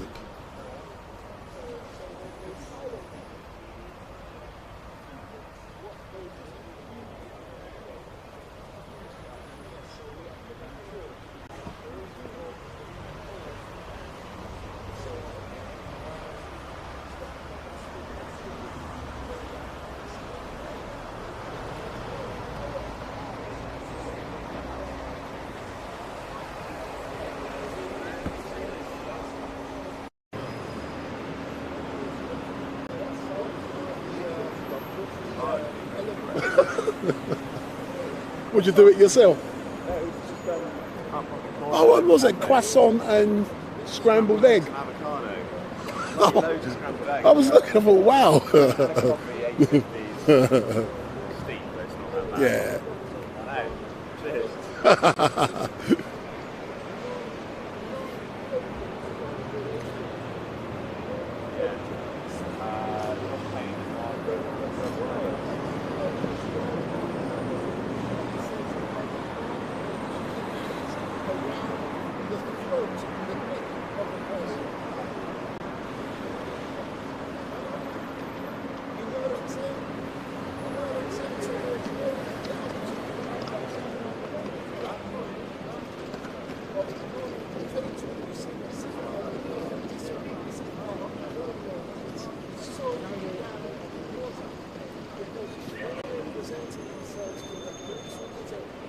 He's at the Old Bailey this afternoon. The officer.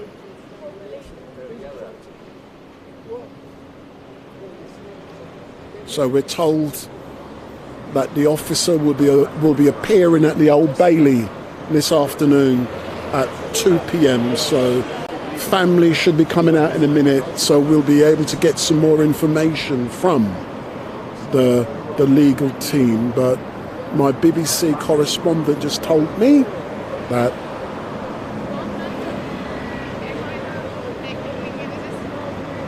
I think the reason why you go to the Old Bailey is for bail conditions.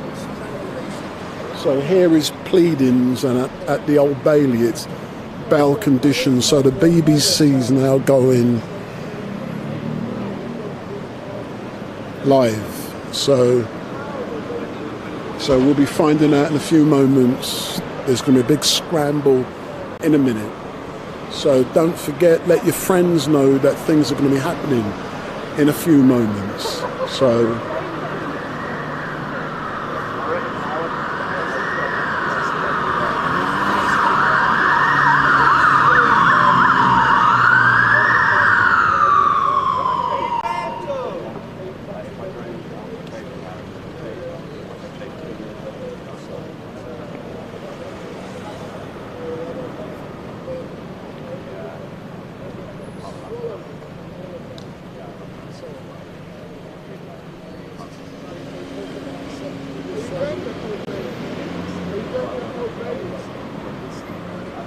okay, I finish. Right here, train station.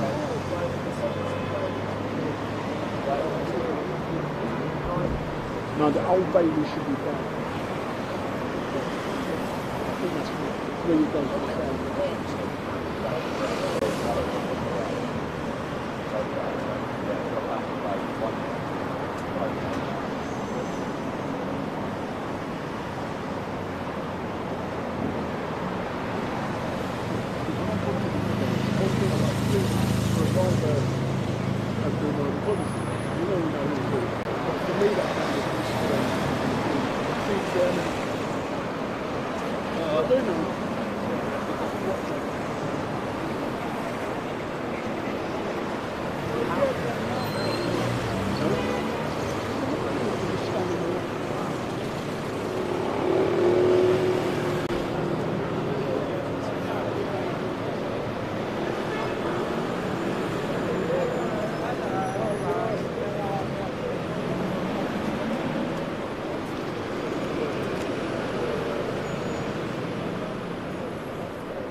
can see you've had an easy day. No, I don't know who it was,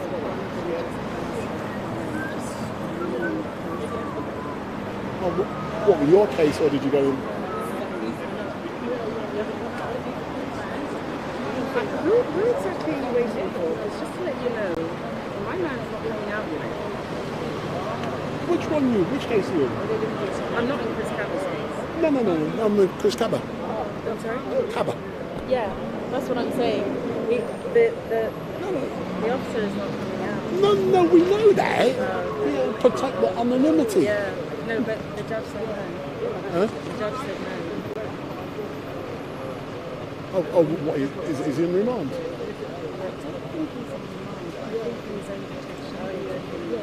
Yeah. No, can I be that? I've just seen, I watch what goes on around me. The police have just turned up over there, locking down the road to...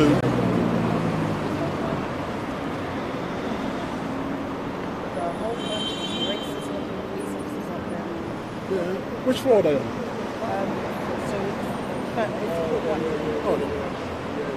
No, you can see. As soon as I saw that, I know something's happening. No, the outriders run down there and they're down there. Some outriders. Yeah, they came in with what's it called? Going all the way up here. So he's actually in there. Oh.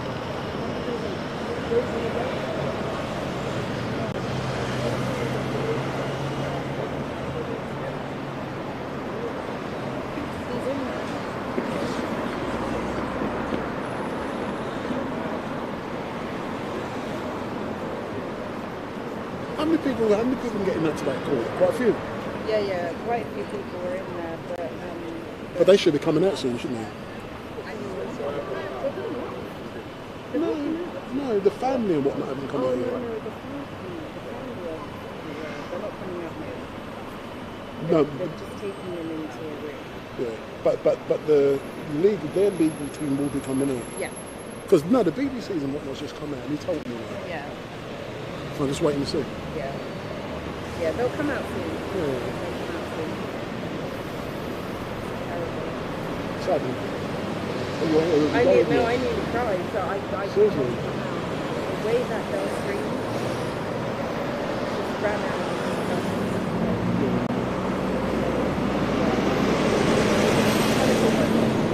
Say, Mom, help!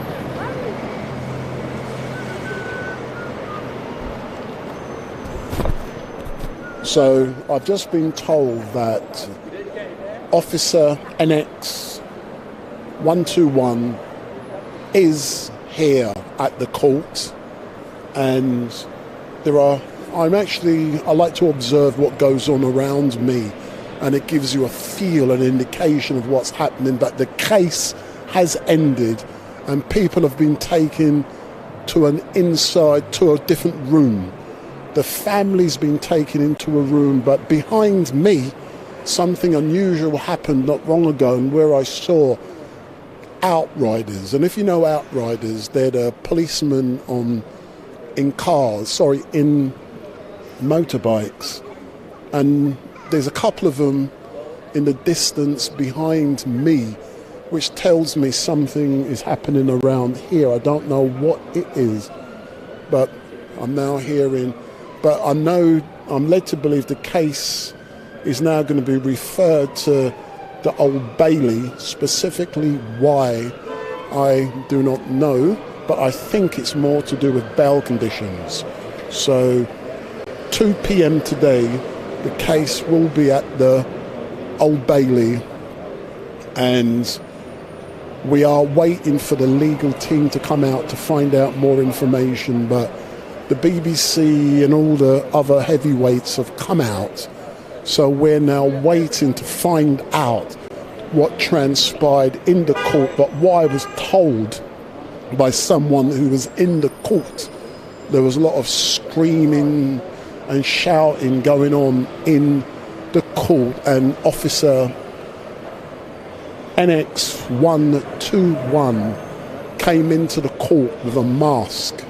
So that's what I've been told by someone who was in the court. So NX 121 was in the court wearing a mask. So let's wait and see. But this case will be back at the Old Bailey 2 p.m. and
so we've just been told that the officer NX 121, yes, that's what the Old Bailey is. So he's been remanded in custody now to the Old Bailey and then bail conditions. So we might be released later on this afternoon. So just letting you know what's going on at the moment. The officer NX 121 has been remanded in custody. So Officer NX 121 has been remanded in custody, and he will be going to the Old Bailey at 2 p.m. today for bail conditions to be here, but potentially he could be released at... Carl, come round, let's chat. You can give your opinion, but I don't mind on this occasion. So Carl, so let me put my microphone on you.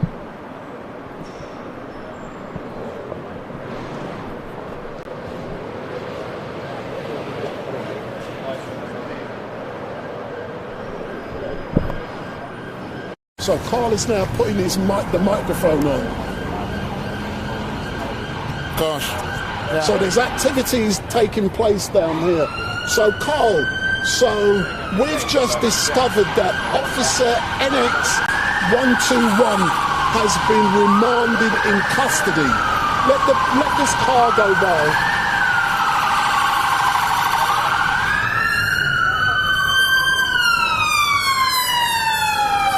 So the two outriders, 1, 2. See, they've just gone back around there. So Carl, we've just discovered that Officer NX 121 has been remanded in custody, and he will be appearing at the Old Bailey later on at 2 p.m. What is your understanding of what's happening at this moment in time?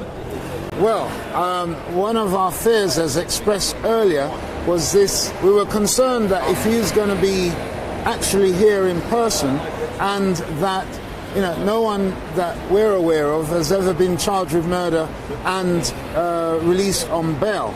Now, remanded in custody is the minimum we'd expect. But the fact that the matter has been now transferred to the Old Bailey this afternoon suggests to me that they might be seeking to get bail under obviously very strict conditions. But that would be unfair as far as I'm concerned, because why should any police officer be treated any differently from any of us out here who was charged and facing trial of such a serious matter? That was my understanding originally before I reached here this morning, that the case would be referred to the Old Bailey for bail conditions to be set. So I was expecting that anyway to be happening, but in regards to being here, are you happy that something positive is now beginning to happen? Well, again, as I've said earlier on, in terms of something positive, we don't want to stand by and let them go through with a tick box process to say that, oh, we arrested him, we charged him, we put him on trial, and a jury found him not guilty. Murder is a very, very difficult offence to the criteria which must be met before someone can be found guilty of murder, the elements that must be met. One of those elements, as I understand it, is premeditation. And if that cannot be met, if all the elements cannot be met, then a jury is practically directed, you must say not guilty, if the elements required are not met. So, what I was told by someone in the court not long ago was that Officer NX121 appeared in court wearing a mask. Do you think that's fair? You see, this is when you manipulate the rules, take advantage of the rules. So wearing the mask, obviously, is a form of disguising himself. However, because we've been required to wear masks, everyone has got, if they want to use it, no one can say, no, you can't, because they could say, I'm whatever,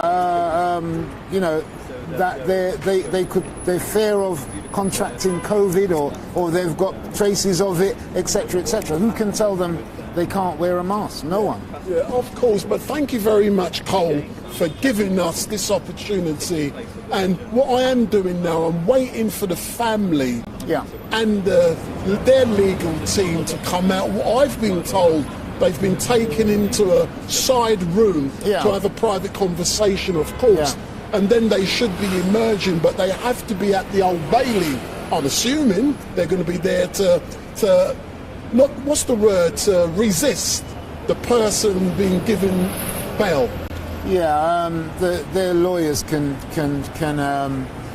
object. But, that's the word. Yeah, but I think it's probably a pretty foregone conclusion.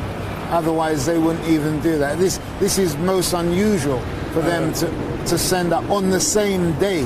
So really and truly, apart from being in the custody here, and he won't be treated like any other prisoner being locked up in a cell, I should imagine. He'll be waiting outside just for the transportation to take him up to the Old Bailey. Yeah. All right, then, as normal, sir, thank you very much. Pleasure. And we'll catch up again when we find out more. Absolutely. Pleasure.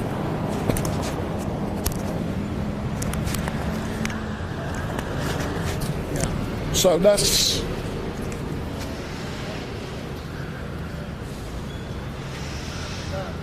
Carl from Campaign for Truth and Justice, and we're all outside. And let's see who all of these are. You don't know who's who.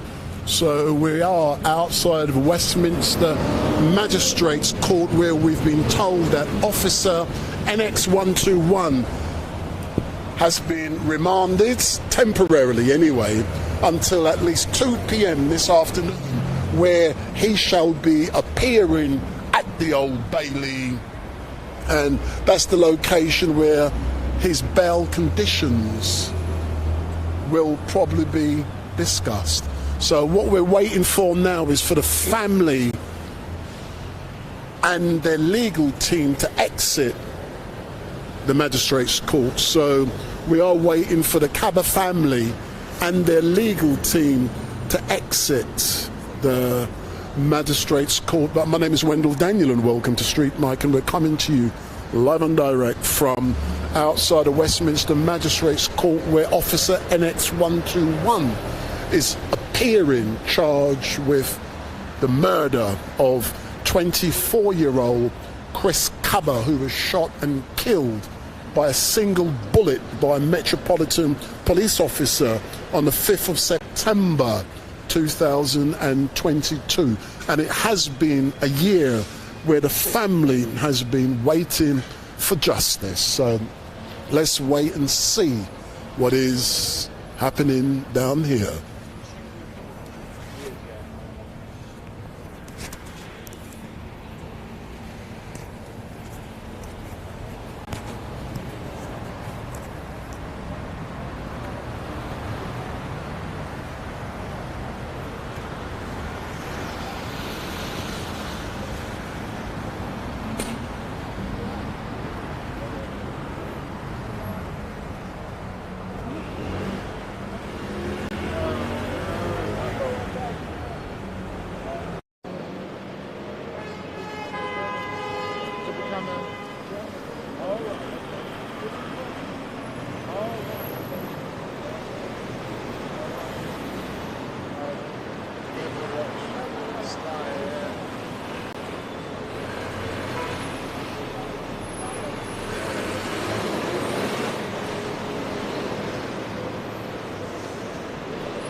Glad you come down. Yeah. Got you at your pit? Yeah. When I woke up at 8 o'clock at home, I thought, am I going to do this? And now, because I was thinking from here, it's going to be another 4 weeks or so before they, you know, yeah, that's they're normal going up. for you. Yeah. 4, 6 weeks. Yeah.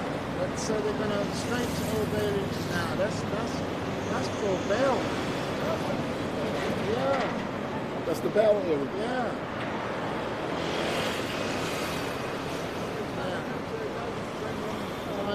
Yeah. Oh, that's out of order. That's the conspiracy unraveling in front of us. Yeah, that's right.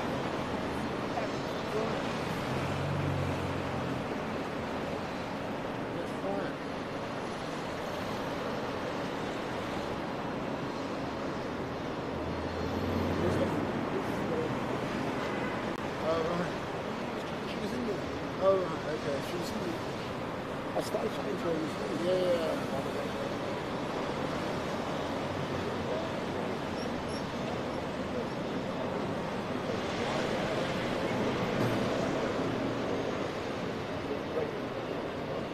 Morning.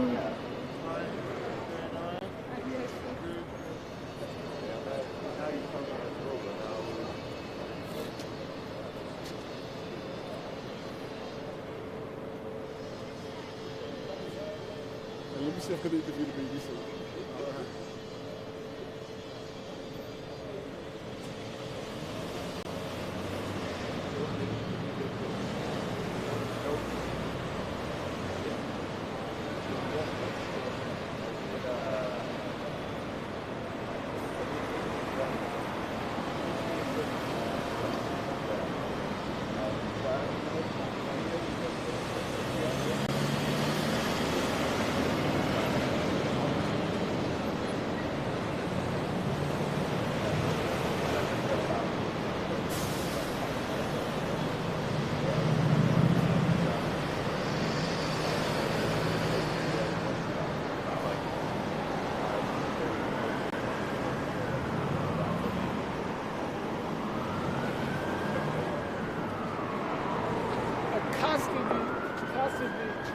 Just going on with that.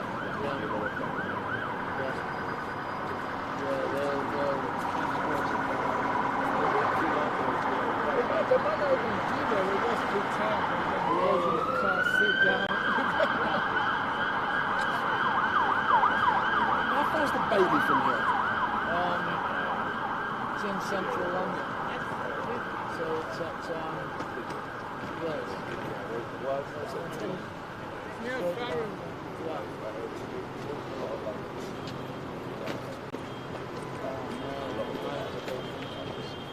You're going to miss. Was that 2:30? Yeah, I get everything once, but I really Is Cheryl up there for you? No, she's at home. She's watching this at home. Let me see. Sister Khadija is quite The woman said to me that she goes through some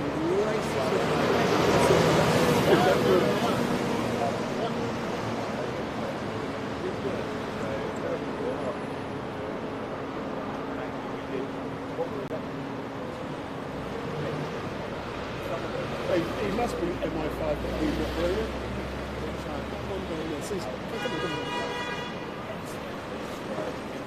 You see the blonde-headed guy down there, the blue suit and shirt? He started over there at 9 o'clock. All he's been doing is stepping out. Come back up.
Sorry, man, who's in there? Who are you waiting for? Huh? Who are you waiting for? Jesus. Jesus. No, the officer who's Oh shit, is he coming out of here? Oh, fuck. He's been remanded. Yeah, I see that. I saw that all over the news. Fucking hell.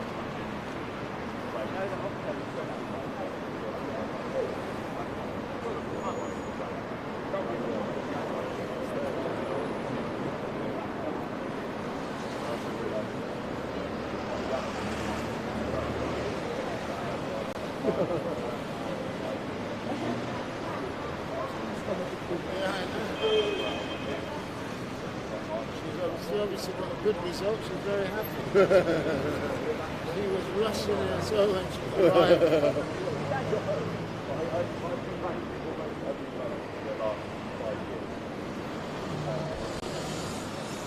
So if you are listening, we are still waiting for the family of Chris Kaba to exit, as well as the legal team. And as soon as they do, we will be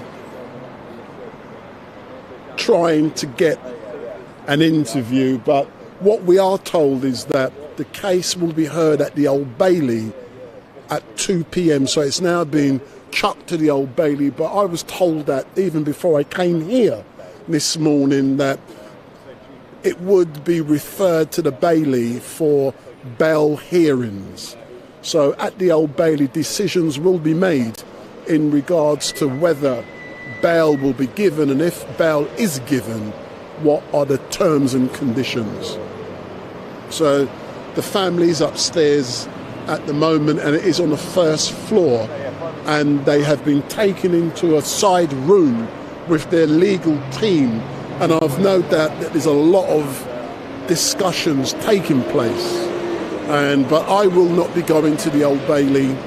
There's a druggie just coming out the court, dickhead. And I will be ending the stream after interviewing the family.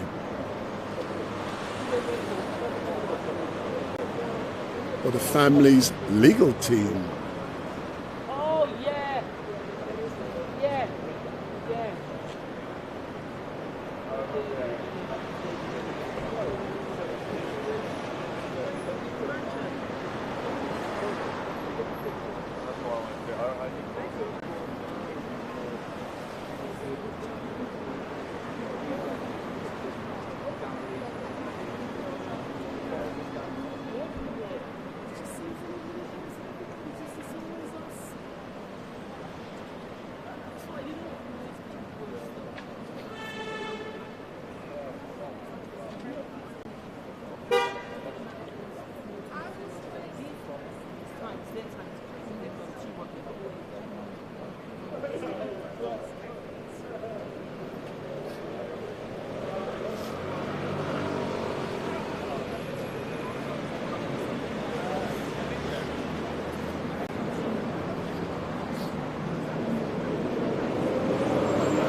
So you're going back? Let me try and find you my card. Yes. Mine is upstairs. Hold on. I think I bought some.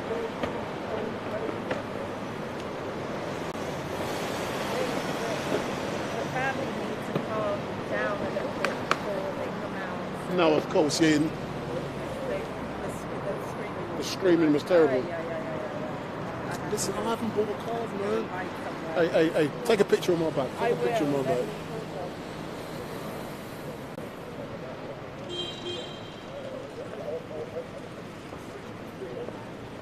Yeah, got it. Yeah. I'm going to go follow you. Shall I give you my number? Please do.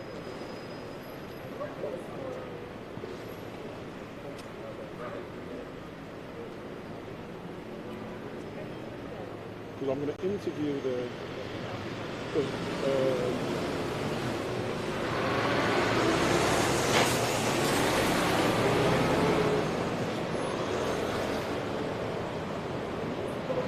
where are you from? B agent. Huh? I'm a B agent. I'm a B agent. I come from Barbados. So. That's a Ghanaian. No. When I say people know me as Street Mike, but my name is Brenda. Okay. But the AKA. Oh, AKA. AKA. I thought that was because that's a Ghanaian name. Oh, is it? Yeah. Listen, we all originated Ghana before they sold us, but that's a separate issue. I went to live in Ghana. I only came back last year. Yeah. I was there for 13 years. Yeah. Wow. What did you think of it? And let me swap my microphone. If not, people will. Oh my God. No. No.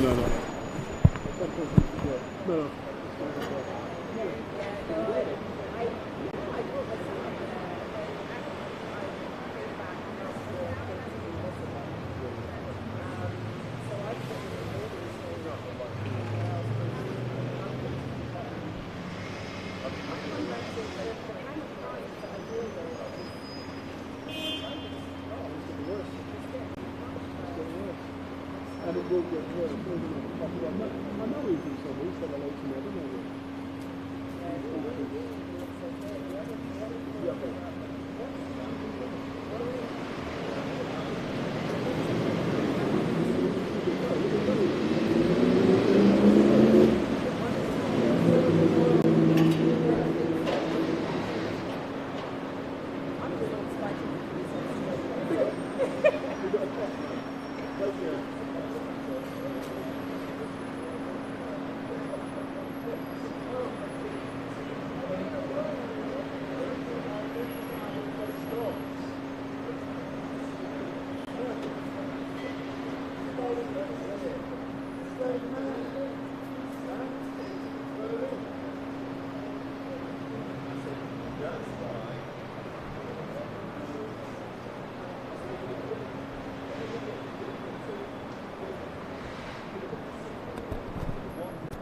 So we're still waiting for the Kaba family and the legal team to emerge from the court.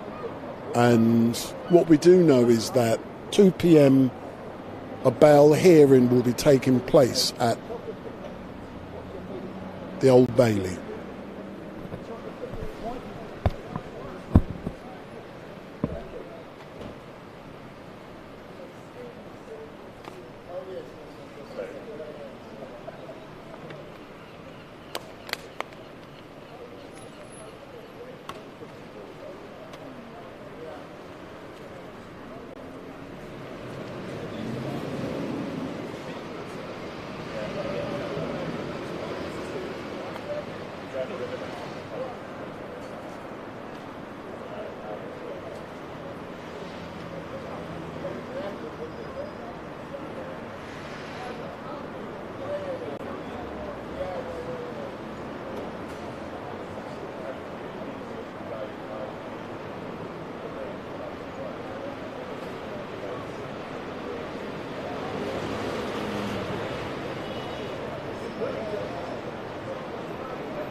Sure enough, the divorce in 2 years.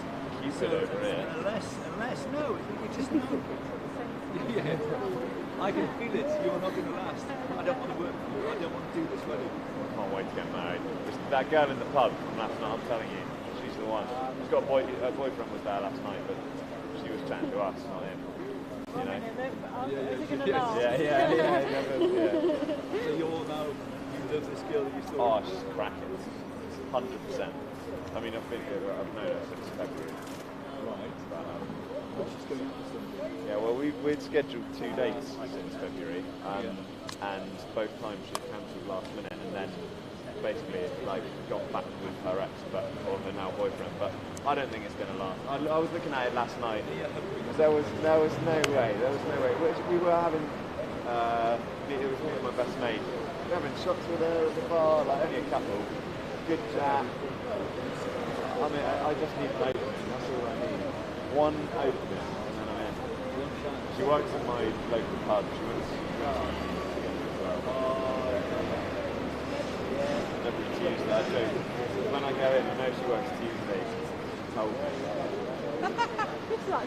No, she's because she told me. I went in once because I actually had to film some pub GBs. So I was like, look, I'll just go to my locals because I used to I know people who run it. Yeah, she was there, so I did a little bit with her and we had a normal chat. And then she was like, I work on Tuesdays, by the way. This is when she still had a boyfriend there as well. Yeah, I'm just saying that. So I was like, right, okay. And then she was definitely lingering around our corner that night when me and my mate were there. And not lingering around her boyfriend's corner. And her boyfriend barely ever, it was busy, he barely ever, I think he came over to see her once in the 3 hours we were there. It's not going to last. It's not going to last. Interesting. I'm in. As soon as there's a crack, you do your best. You got the water that splits that crack open. And then two years in, 2.5 years engaged. Bam. It's the one, I'm saying. That's the one.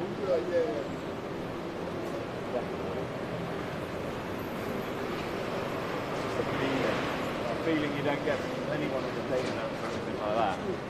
Proper, real. Honestly, I couldn't bear to be young again on freaking dating. Yeah. The words, they are. They're crap. It changes the expectation as well.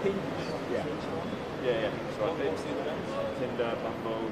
So what's Hinge is a better. It's the better one. I can't believe it because it's just people. You don't know. I think that's the I think college, school, because you can go way back. So in 40 years' time, you can go way back. So you can remember all that. Well, this girl in the pub, I always used to see her in the student union, but I was a bit younger and less confident then, so I never said a word. It was only because I started working I got a bit more confidence that I got a number in that one. Oh, she gave me a number in the pub when she wasn't, when she was on break, I guess.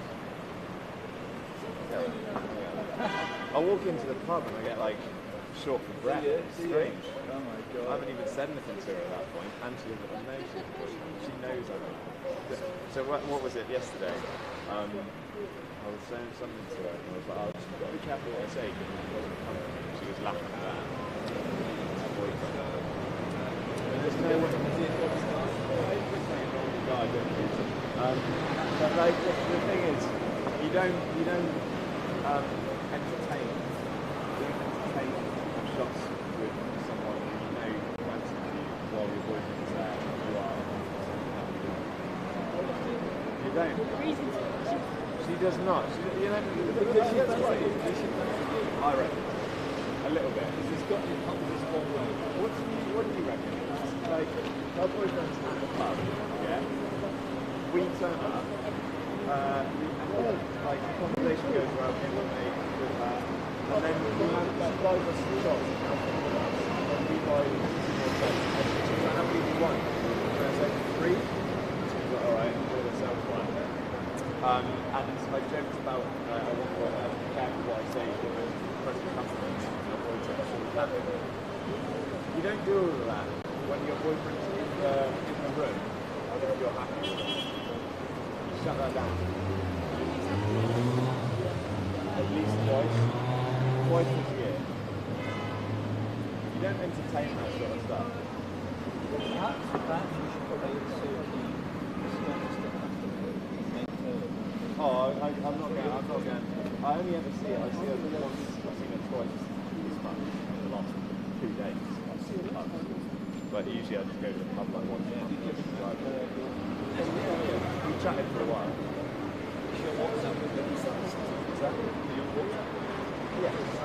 Yeah, but and the last time I went, last month when I went, I was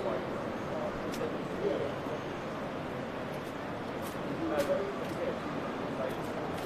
Hi, excuse me. I've been humiliated with the black people. I am a vulnerable, homeless people. I've been humiliated by the black people who shouting on me, fucking homeless. This is not racism. What is it if this is not racism? When the black people want truth and justice. So why are you shouting on me on the street? Fucking homeless. I am a fucking homeless. Man of God. Are you man of God? Are you man of God? Sunday, praise the Lord. At the middle of night, you humiliating. A vulnerable homeless. Huh? Look at at these men of God. Look at this.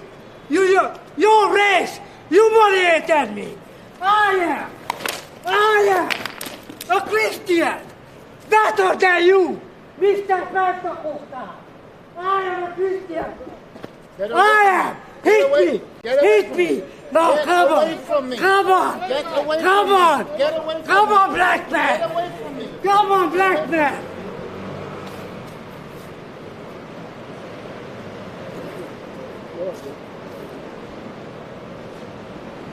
You are racist black. You are a racist black. You are a racist black.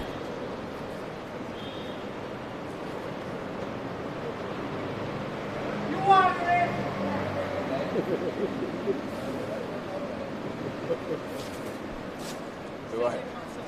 I've never had one normal day outside this courthouse. Never one normal day. So it was normal until just now? No, I've never had one normal day. I did. I've learned.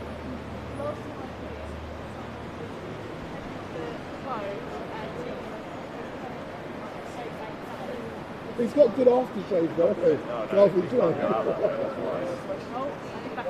And they give you black racism, man of God. You are not man of God.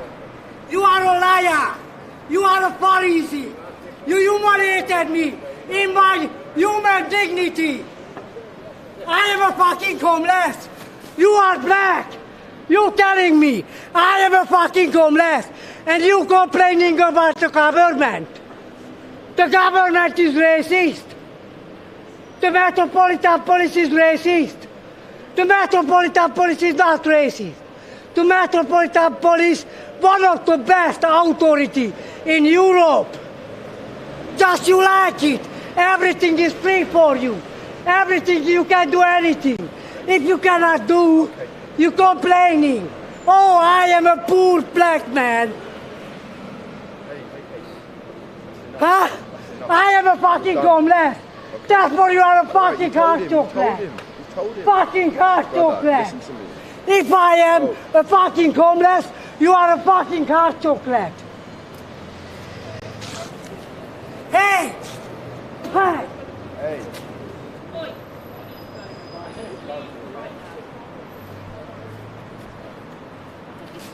I am a fucking homeless. So what is you are, man of God? Now come on, punch me. Punch me. Punch me, man of God. Punch me, man of God. You are not man of God. You're in my space. I am a fucking homeless. In my space. Sunday, praise the Lord. You are racist. Not the Metropolitan Police racist. Not the government racist. You are racist. I am a fucking homeless. You made me homeless. You made me homeless. The government is not racist. You are too racist. The Metropolitan Police, not racist. Yeah, you can kill me on the street. Come and kill me. You're not telling me anything for who you are. This is because of you, rubbish.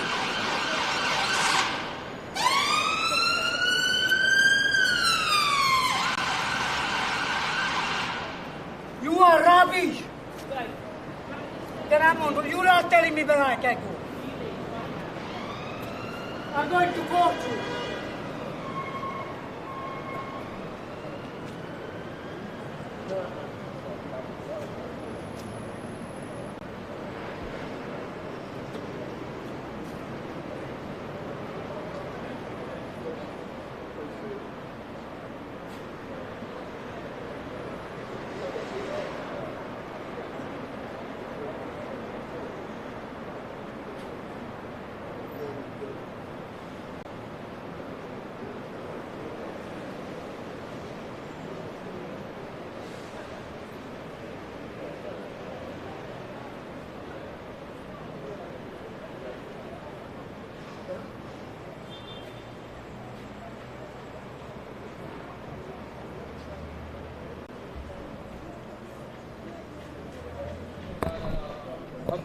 there's never a dull day when I film. So we are currently outside the Westminster Magistrates Court, and we are waiting for the Chris Kaba family and their legal team to exit the courts. And as we've already heard,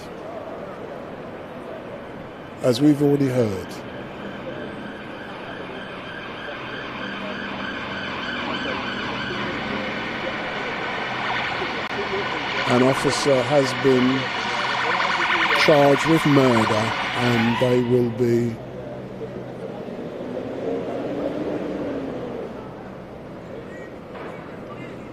Should I film it?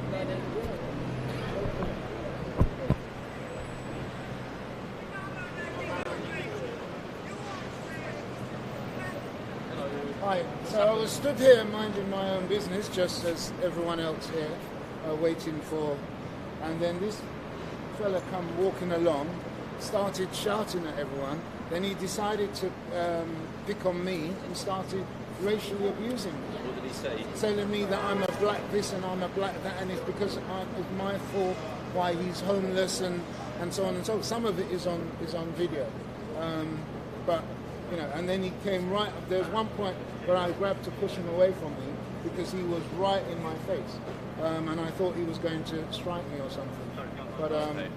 But yeah, he's just been. I think he's in the lobby there somewhere. Okay. All right, we'll have a look. Do you want to make a statement and go to court? What was his exact wording? What did he say? Just means, yeah, it was just some of it is on. Oh, you got it. You got it recorded, have you? Yeah. I didn't record the first most violent bit.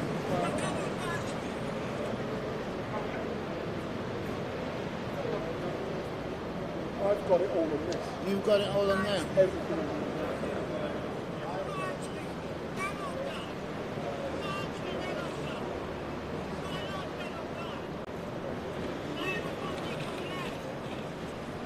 I know he is.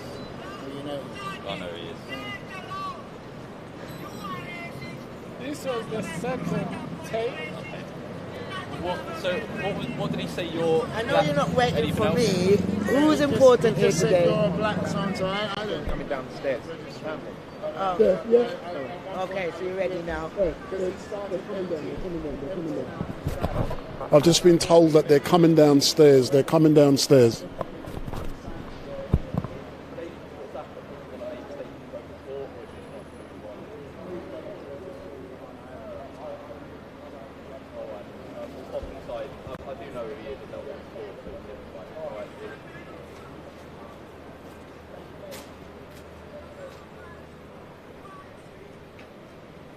They're coming. No. They're just coming downstairs. No. So I've just been told by the beep that the family's coming downstairs, and I can see one of their campaign team is just. No, that's part of the campaign team there. She didn't come out this way, she come out that way.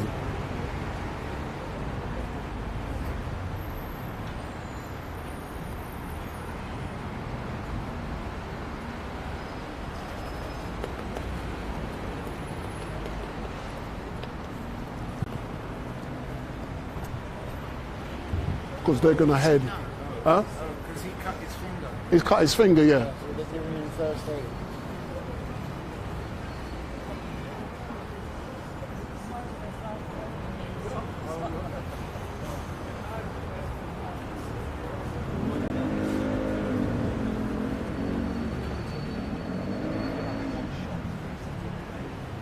So we're now waiting for the family to emerge, and behind me we saw an incident occurred not long ago, and it was racially motivated, but the police are currently on site and the person's been given first aid, but that's not my concern at the moment. My focus is the family who are coming downstairs.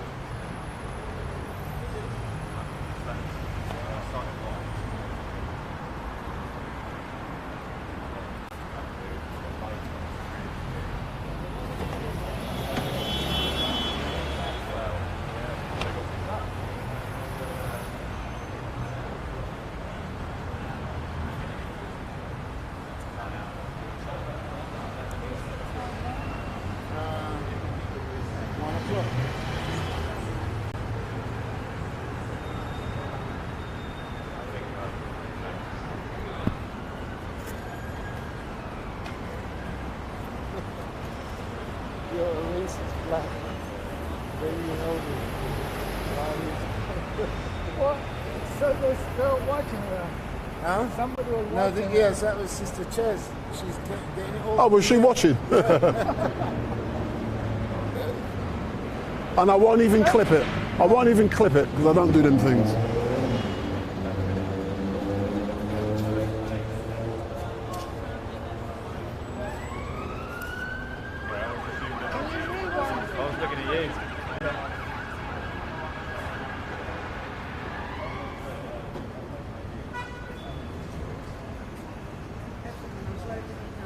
You've got a big case here, racism. Case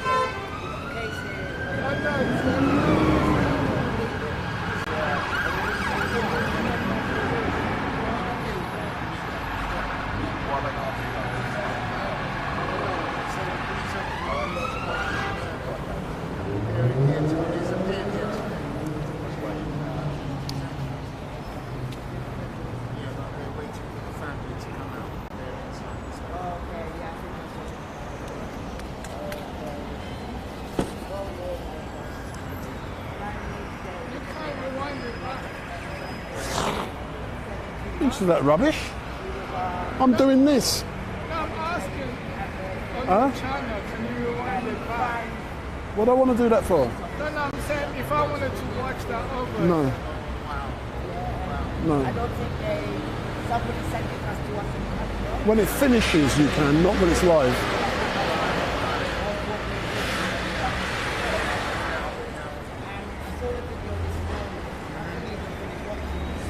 Because there's 5 burning men. I'm a female officer. Why are we let the female officer deal with you? Why are you and she's screaming?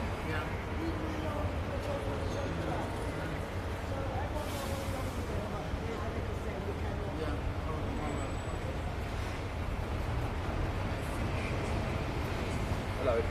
Did anyone grab details from you? No. No? It's alright, I can grab some details. Sure. Yeah.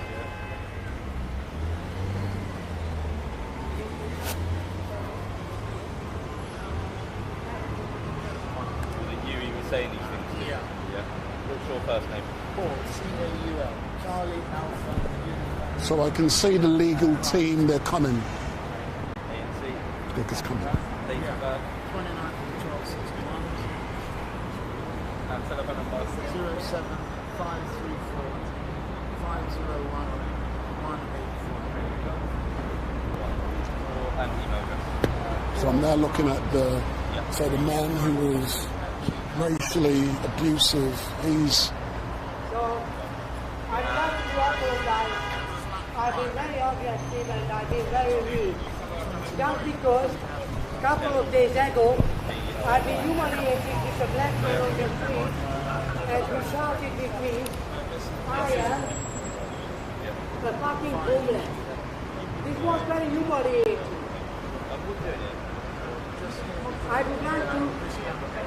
I would like to do an apologize with you, sir. I would like to do an apologize with you. A couple of nights ago, one black people started with me. Fucking homeless. It's very humiliating when you are vulnerable, sir. When you are vulnerable and you need to walk up on the pavement. And you have no car, you have no money to That's enough. No, I just do apologize.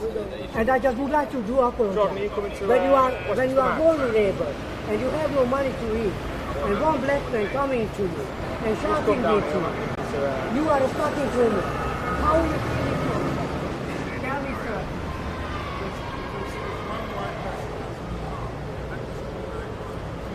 forgive. Let's forgive to each other. Let's forgive to each other. Okay? Let's forgive to each other. Okay? Let's start moving. Let's live together in love. Okay? We can forgive to each other. Are you forgiving? I forgive you. Thank you.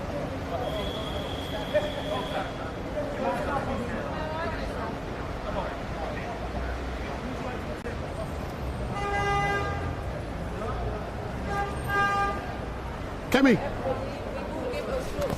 So it's Kemi, she's going to give a...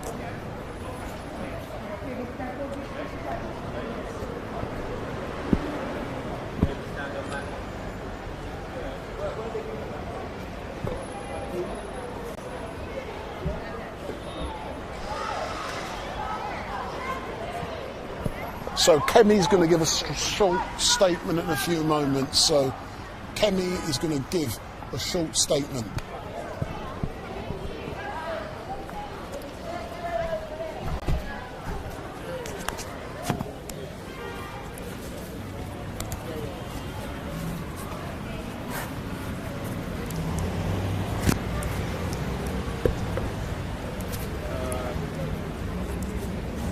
So, who's going to give me something you can I put this on you? Yeah, I'll do an interview afterwards, yeah?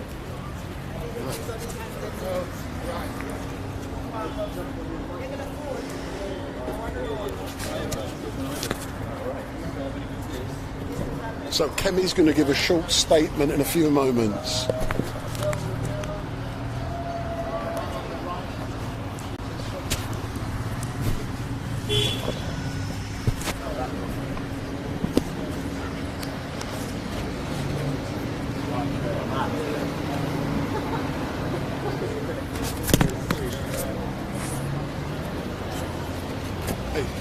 Click this on there as well, you happy with that? Yeah. Thanks a lot, man. She wouldn't let me click it on herself? Yeah, just do it.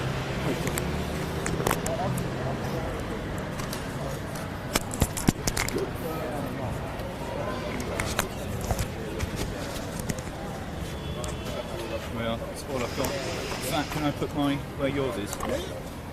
I put mine on yours, is that all right? Because literally, I've got it.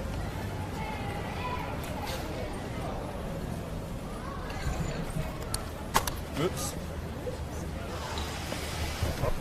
So Kemi's going to make a short statement in a few moments, so we will discover a little bit more about what happened inside of the courts.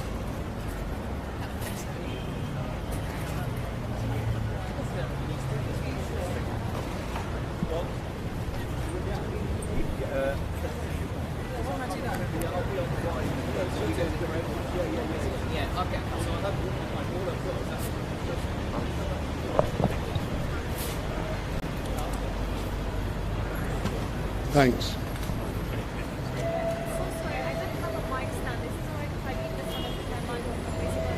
So we're going to get a short statement in a few moments, and we will discover what has... What organisations can you with it? I'm based in Colindale. Mic test 1 2 1 2 4 5 8.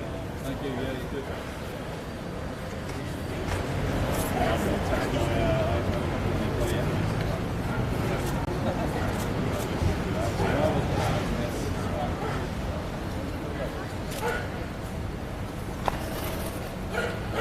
So we're all now waiting for... There's no lenses in the glasses anyway. What's that?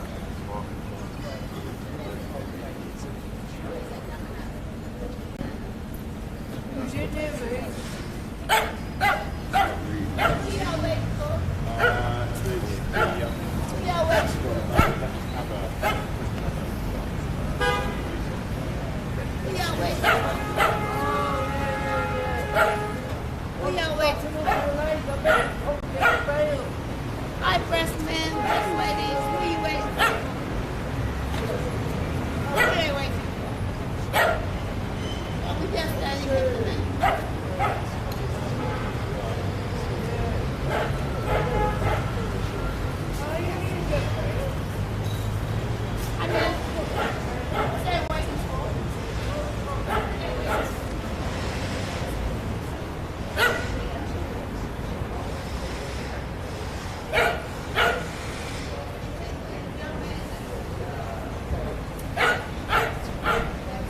So we're just waiting for Kenny to give an official statement.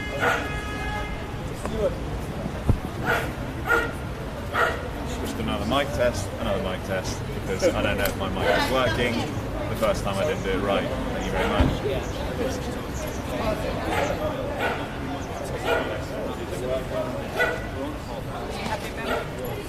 Yes.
Cameras have been set up and the journalists are all waiting for an official statement from the campaign team. So what we're waiting now is for an official statement from the campaign team. So we're just waiting. So don't forget, we are just waiting for an official statement from the campaign team.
This is family back there. This is family there. This is my mum. This is my mum. There's my mum. Mum, there's mum.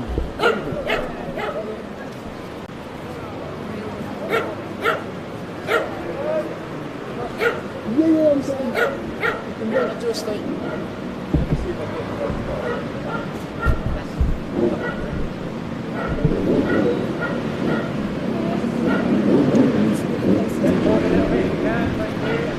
There's two more people that are joining us.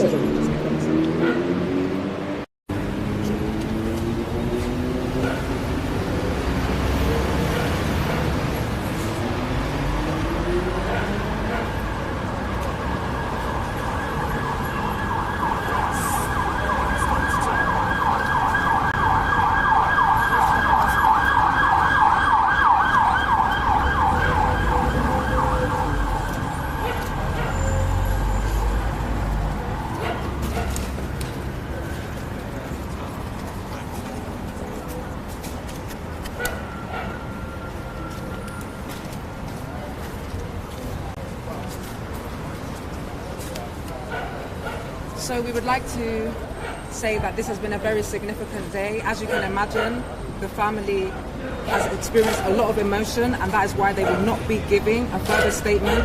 You will have seen the official statement and press release that was given yesterday, and that is still as it stands. Today has been a real challenge for the family to see somebody, and I think in that sense they would just respect their privacy at this time. We really want to stress that this is a historic moment for this country, and this case is quite unprecedented, and we really want people to know the importance of challenging the institutional racism that we see and continue to see within policing in this country, which is intergenerational, it's historical, and there's a lot of harm and pain that needs to be repaired.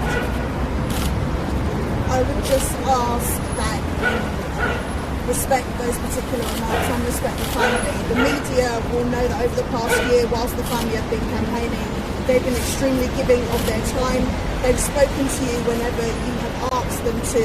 They've allowed you to join their protests and everything in between. But for a whole year, they have been campaigning rather than grieving, and it's very important now that you give them that time, especially with the difficulties they've had today. So we ask that you direct any queries to the campaign team who are here, and that you make sure that you please allow the family to have this time over the next few months. Whenever it's decided that the trial will be, it will be a difficult time for them, but I do think they have been very, very giving to you here, and I would ask that you allow them this time. And make sure the public gets right. To thank everybody who has supported them so far. They feel the love, they feel the support, and for everybody to remember, this is one step in a very long journey to justice. Whilst this decision is welcomed, it is still important to remember that it did take over a year for the CPS to bring a charging decision, and we would just like to stress that in any other case where somebody has been killed in the manner in which Chris Kaba was killed, we do not believe it would take 1 year, more than a year, for a murder charge to be brought, and we question why it appears in this country we have a two-tiered legal system where one rule applies for our community and another rule applies for those that are supposed to be protecting and serving us. That's all. You're talking about the fact that he hasn't been identified and we're not allowed to identify him. We're not speaking about that. We're speaking about the fact that it's taken over a year for a charge to be brought. We know that this is almost unprecedented because there's only been 11 other cases where manslaughter or murder charges have been brought. We know that there hasn't actually, since 1990, been at one successful murder prosecution. We know there's only been one manslaughter prosecution, that was in 2021 in the case of Dalian Atkinson. And this is the kind of legal system that we're dealing with. We understand the gravity of what has happened, and I just wanted to say that we are seeking a wide view of justice. We want people's view of justice to be expansive because this system can only offer one time. And that's all. Thank you.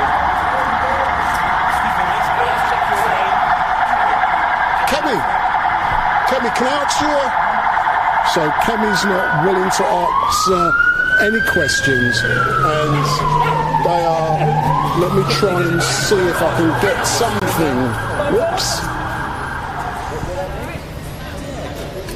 So there's Kemi, and they're now off, and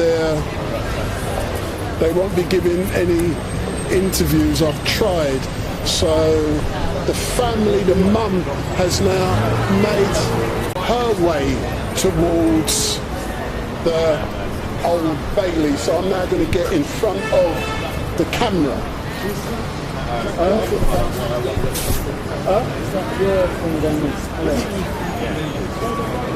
Give me 2 seconds. Give me 2 seconds.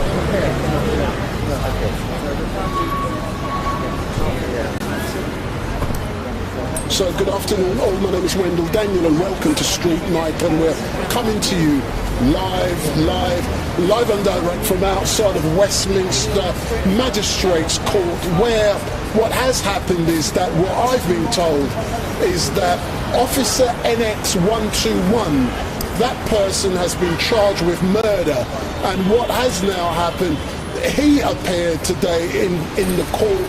He's now been remanded in custody, and at 2 p.m. he will appear at the Old Bailey. And not long ago the Kaba family left here, and I'm assuming they're now heading their way towards the Old Bailey. But what Kemi said, it was difficult to be in that court to actually see the person who was charged with murder of Chris Kaba. But this has been a long fight. It started on the 5th of September last year, and what is happening today is unprecedented.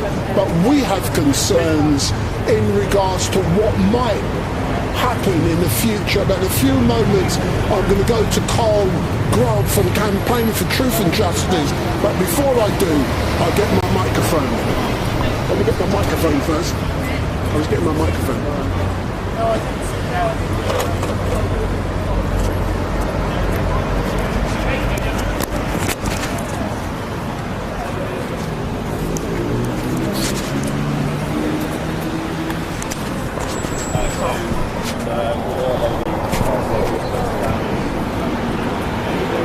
So Carl, if you come round, so we've now come to the end of the hearing here at Westminster, but now it's going to be going on to the Old Bailey at 2 o'clock. But tell me in regards to what do you feel about what's happened today so far?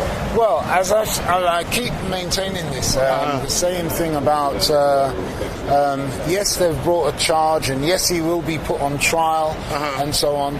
But the important thing it's a shame that I weren't able to ask the campaigners, I weren't able to speak to the family, but the campaigners, those who are supporting the family in the pursuit of justice, we want to make sure that when this matter is brought to trial, that it isn't strictly and only this question of the charge of murder.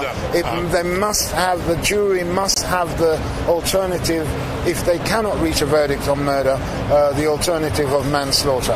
Otherwise, it can simply walk away. If they say not guilty of murder and there is no other consideration, that's it. He walks away. And then, it's another way of telling us, as far as I'm concerned, us black people, that, look, you can't complain that we don't, prosecute police officers who kill you and so on and so on, because we did. But the jury said not guilty. As you know, what we've been told is that the officer NX121 has been remanded in custody. He will be going to the Old Bailey. When at 2 o'clock, what will be happening at the Old Bailey?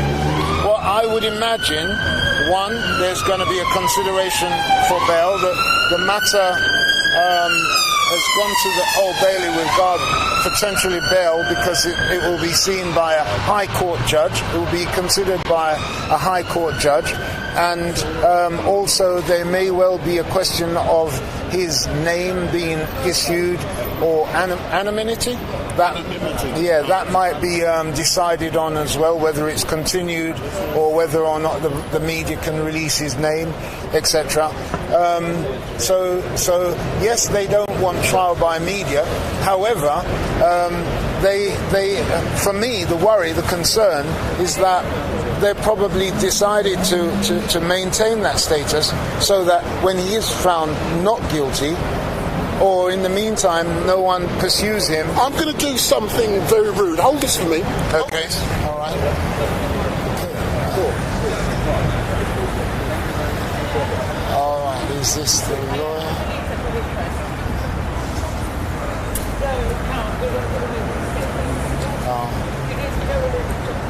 I was trying to speak to someone involved in the case by the looks of things, but unable to do so because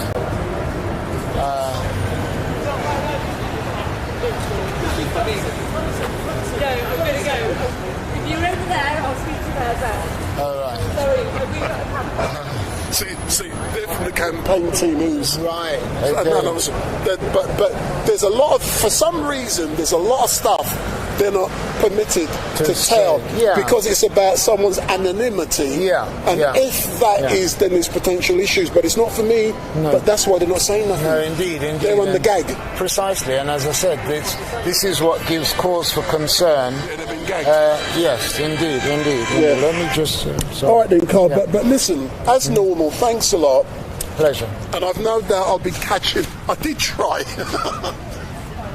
Yes. No, you did. You did try. I don't care who they are. I get my information. Absolutely. So I would have come to the Old Bailey now, but I'm not going. I'm not going. I've got things to do, mate. You get what I'm saying? Elsewhere, the French embassy.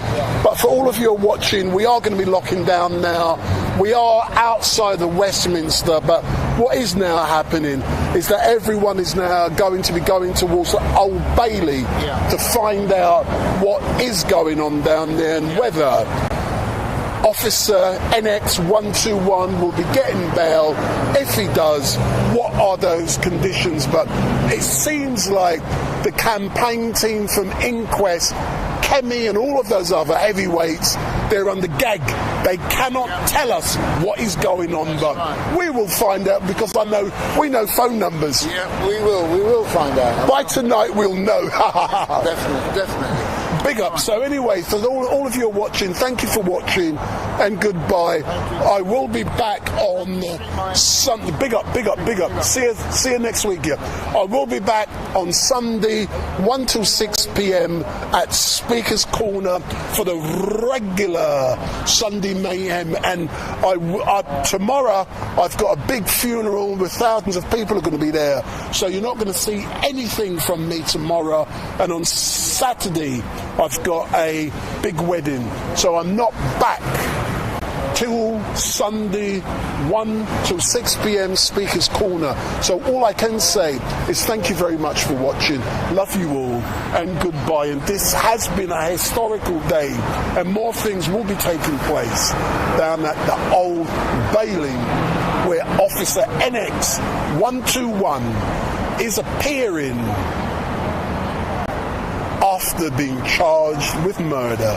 But at the moment, Officer NX 121 is in custody.